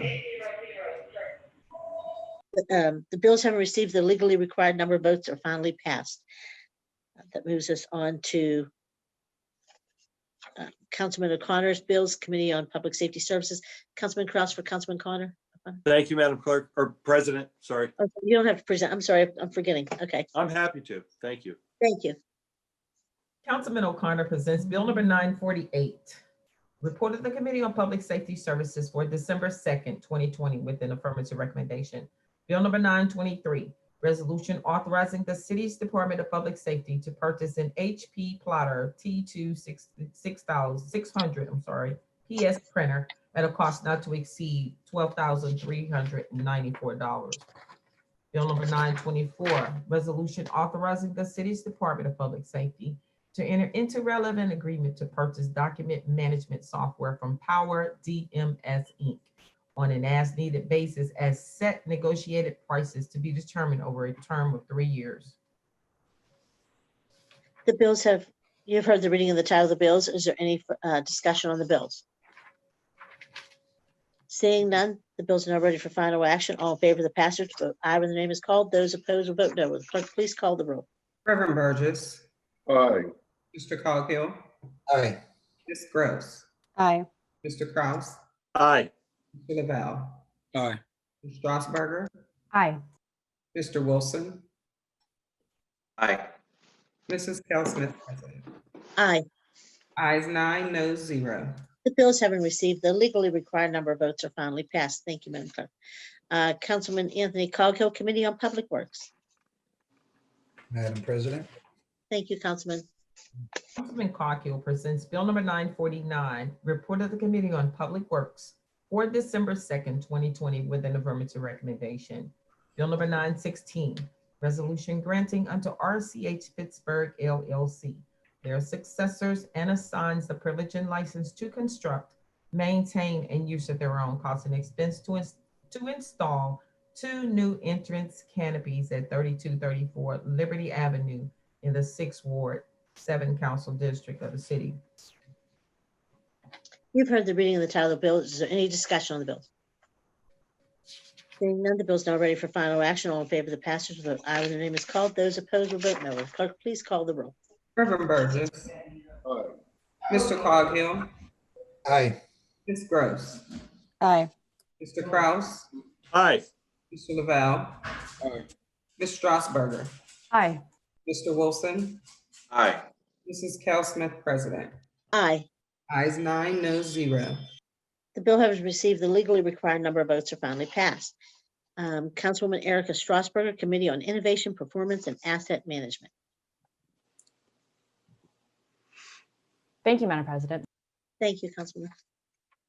Councilwoman Strasburger presents Bill number 950, report of the Committee on Innovation, Performance, and Asset Management for December 2nd, 2020 with an affirmative recommendation. Bill number 906, resolution authorizing the mayor and director of the Department of Innovation and Performance to enter into an agreement with ERP1 Consultant, Inc.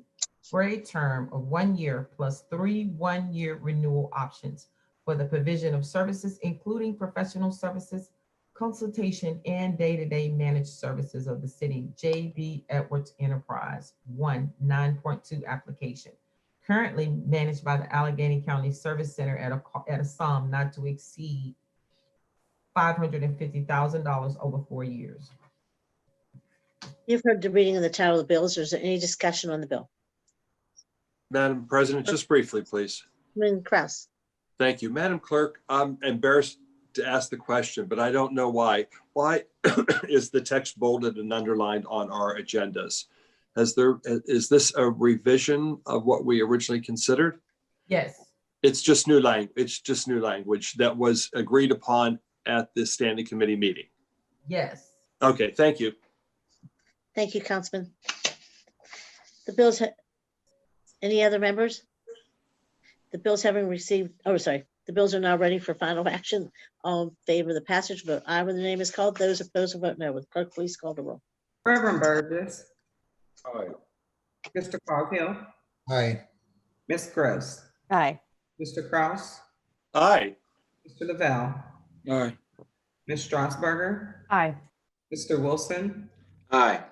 Mrs. Cal Smith, President. Aye. Ayes 9, no 0. The bills having received the legally required number of votes are finally passed. Thank you. And that moves us on to Councilwoman Gross, Committee on Intergovernmental Affairs. Councilwoman. Madam President, thank you. Thank you, Councilwoman. Councilwoman Gross presents Bill number 951, report of the Committee on Intergovernmental Affairs for December 2nd, 2020 with an affirmative recommendation. Bill number 917, resolution authorizing the URA to acquire all the city's right, title, and interest, if any, in and to the following publicly owned properties in the 10th Ward of the city, designated in the Deed Registry Office of Allegheny County, located at 424 North Matilda Street, 4938 and 520 Rosetta Street, and 4921 and 5001 Broad Street, respectively. Council District number 9.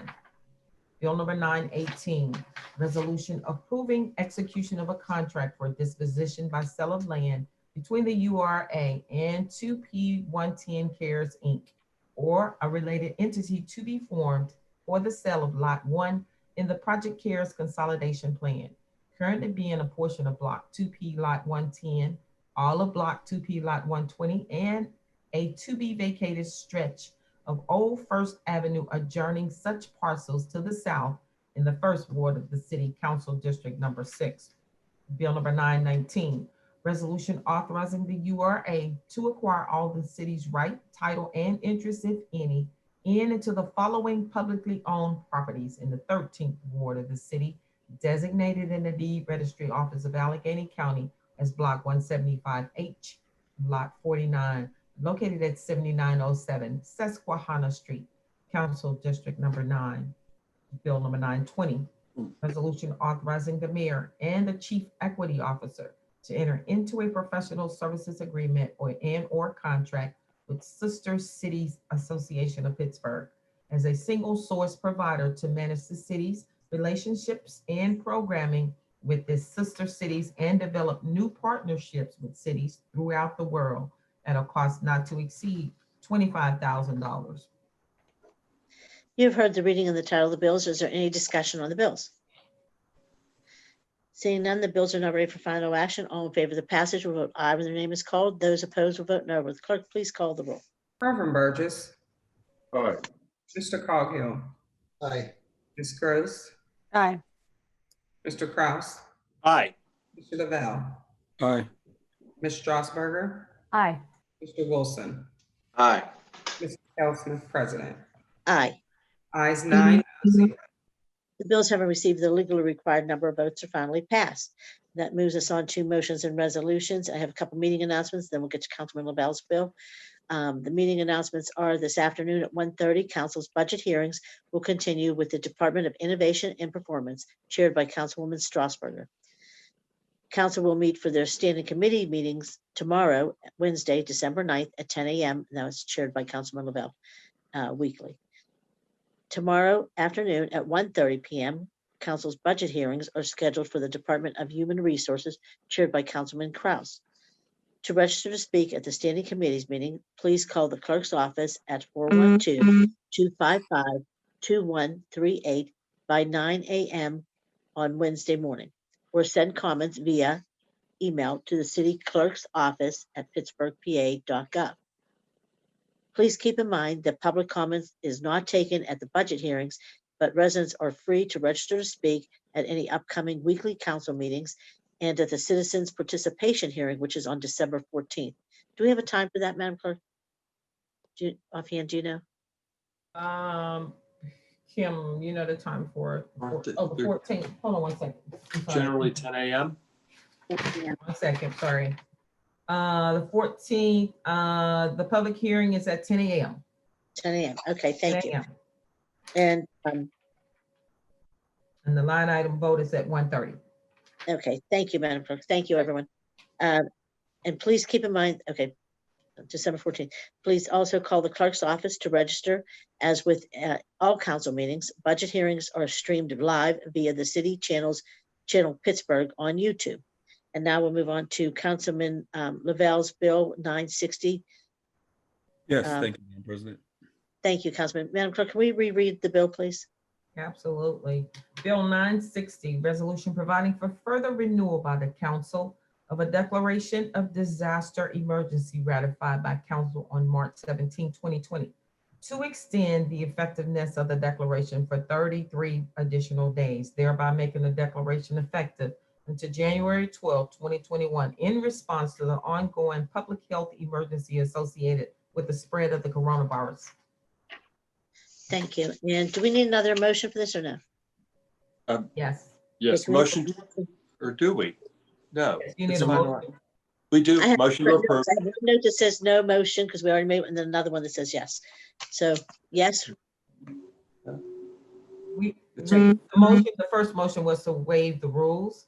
So we'll Okay, still so need this a one's motion, a motion to second, approve. and a roll call vote. Okay, can we have a motion to approve in a second? So moved. Second. Thank you. And can we have a roll call vote, Madam Clerk? Oh, I'm sorry, is there any discussion? Can we have a roll call vote? Reverend Burgess, Aye. Mr. Coghill, You're muted, Councilman. Sorry about that. Aye. So was that me? yes. Aye. Mr. Kraus, Aye. Mr. Lavelle, Aye. Ms. Strasburger, Aye. Mr. Wilson, Aye. Mrs. Cal Smith, President. Aye. Ayes 9, no 0. Those having received the legally required number of votes is passed. I want to say by the time I get this straight, the emergency will hopefully be over. So, anyway, can we have anything from members? during motions and resolutions? Anything from members? Madam President, Yes, I just had a question. I couldn't help but notice that we failed to introduce Bill 958, which looks as if it's a URA related bill to fund the Avenues of Hope program. We did not fail to introduce it. I did not introduce it. You did not Councilwoman. introduce it. I was wondering if that was at the request of the URA or if there's a reason behind that. Councilman, did you want to answer that? I'm sorry, is that, you're asking me, Councilwoman? Yes, Councilwoman Gross. If So you have an Councilwoman idea, Strasburger is asking me to explain. I'm asking you to explain, or Councilman Lavelle, since he's on the URA, if that was at the request of the URA. It was not at the request of the URA. No. So I talked to several members who had some questions about the bill, and I reached out to Mr. Williamson at the URA, who I'm to talk to shortly. I had a briefing on it last week, which raised more questions than answers. So we still have questions before I think we put it up for discussion. Hi, baby. Thank you for your answer. So I'll just state I'll just keep the floor one minute longer. My personal preference is that, you know, it's all everyone's prerogative to do what they want in their committees. My personal preference is that we introduce bills and then have a conversation about it. That would be, I think, the more helpful thing for all of us to understand. But I appreciate you answering my question today. Thank you, Councilwoman. Any other members? Councilman Burgess. And again, I'm not going to weigh in the issue, Avenues of Hope, which is the single most important policy for African Americans in our city for perhaps 50, 75 years. I'm very hopeful and believe it will not be the subject of political division. But be that as it may, I will want to just remind council, basically for Bobby Wilson's sake and perhaps for Anthony's sake, you may know this, you may not know this. Members can't really pocket veto bills. We introduce bills individually, but we do it on behalf of council. Any member can introduce any bill at any time. So even though a member may not choose to introduce a bill, that does not keep it from being introduced. Another member has every right at any time to pick up that bill and introduce it on their own behalf. And we just typically don't do it, but there's nothing that prevents us from doing it. So that's just a council kind of protocol thing. I do want to say a little bit about the people who talked during public comment. I am grateful for their activism. I am grateful for their concern. I always find it interesting that people who are not African American, who don't live in African American communities, who don't work in African American communities, always want to tell me, who was born in the African American community, lives in perhaps the most diverse community in the city of Pittsburgh, who has worked and continues to work in the African American community and represents them. It's interesting that they always have an interest to tell me what the African American community needs and wants. I always find that interesting, right? But I do appreciate their coming out.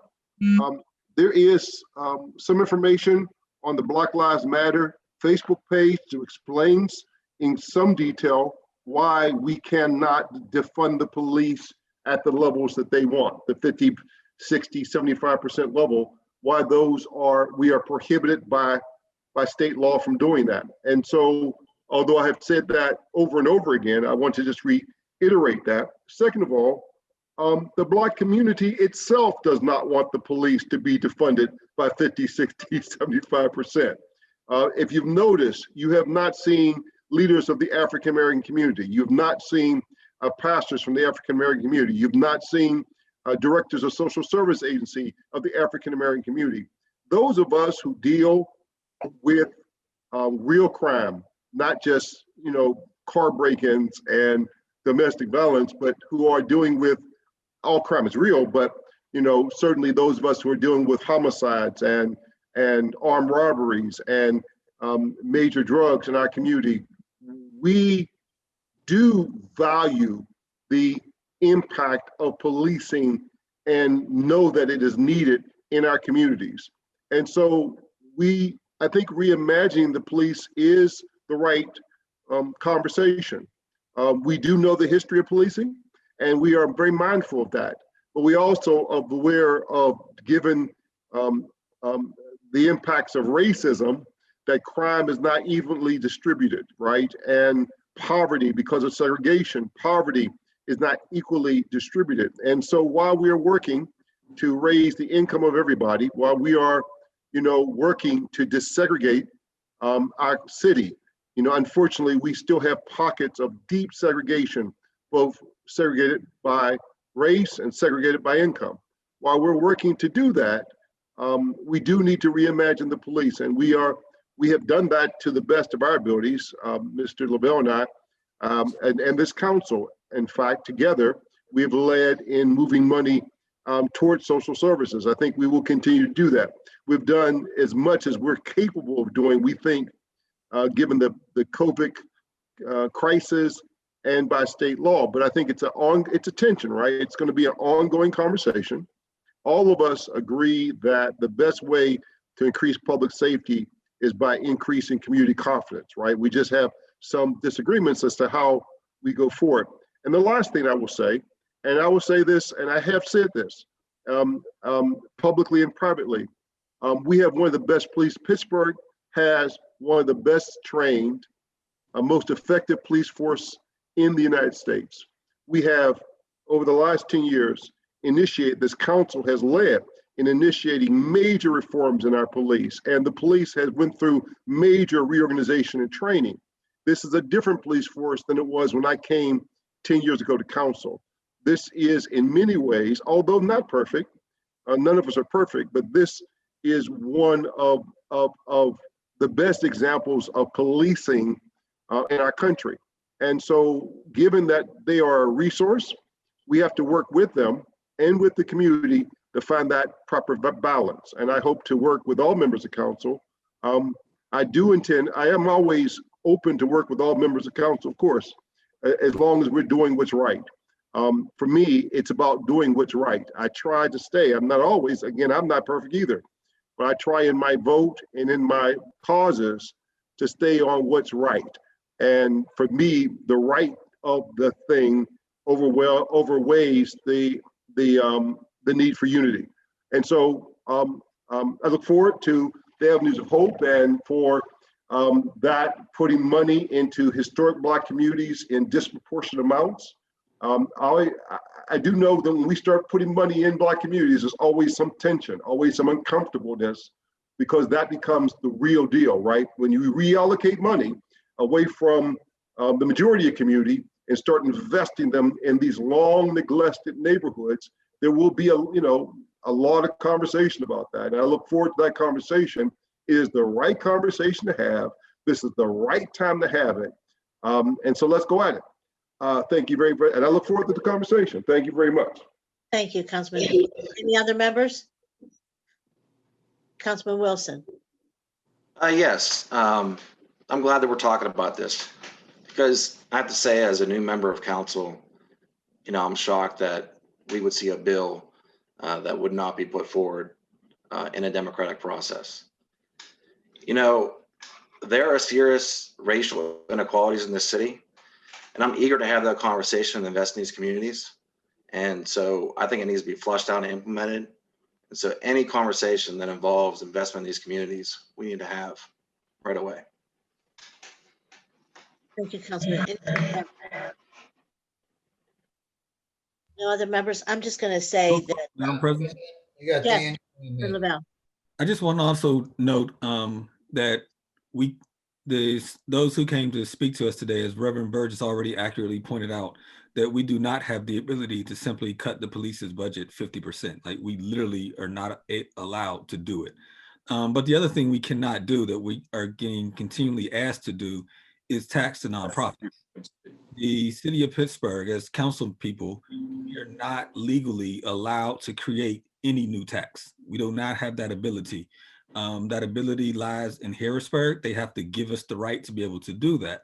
And so I appreciate everyone's position, and I think if every member here would absolutely tax UPMC if we could. Every member here would absolutely tax the major nonprofits if we could, but we simply don't have that ability. And so while I appreciate all the speakers, all 46, I believe it was, who came to speak to us today, and I believe we'll have more, I just think they should realize that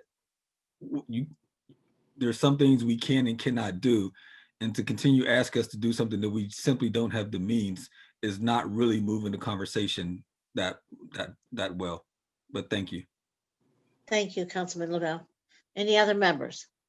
Madam President? Yes, Councilman Coghill. Yes. No, I just really wanted to echo Reverend Burgess's thoughts on the police department, and I'm glad to hear your voice for that. They are one of the finest in the country. I don't think they get a fair shake through, the protests and things like that. So I just wanted to back that up. Thanks. Okay, and with that said, I'm just going to mention, I've been here 12 years and I have pocket vetoed 1 or 2 bills, but no more than that. But I did talk to members ahead of time, all members, so that you knew what I was doing. And so I know that Councilwoman Gross is very diligent when she chairs a committee. So I want to thank her for that, because she's also caught a lot of things that we need to catch. But I do think that this is something that's very important to all members and a lot of different districts. So I will talk with Councilwoman Gross after this. I hope that it's my wish that you would put it forward, allow us to have this conversation, and work together through whatever the concerns are, because I think there's a lot of concerns. I think that there's a lot of great things, but we also represent a lot of districts that want to know, why avenues of hope, why not, additional money and URA. There's a lot of questions, but there's also a lot of excitement around it. And my district, I know that it's going to cover the entire corridor of Chartiers Avenue. I only have one majority African-American community that's in Chartiers City. And it's going to begin there, but it's going to end at Steuben and Chartiers, which is in the West End proper. And so, I mean, there's a lot of people that they want to know, because it's going to cover Grafton Heights, Elliott, Sheridan, Chartiers City, Wind Gap. So there's a lot of people excited and wanting to know more. So I hope that we have that conversation, so at least we can get some answers for our constituents as well. With that said, can I have a motion to excuse the absent members, approve the minutes, and adjourn the meeting? So moved. Second. Second, all in favor? Aye. Aye. Meeting's adjourned. Thank you, everyone. Be safe.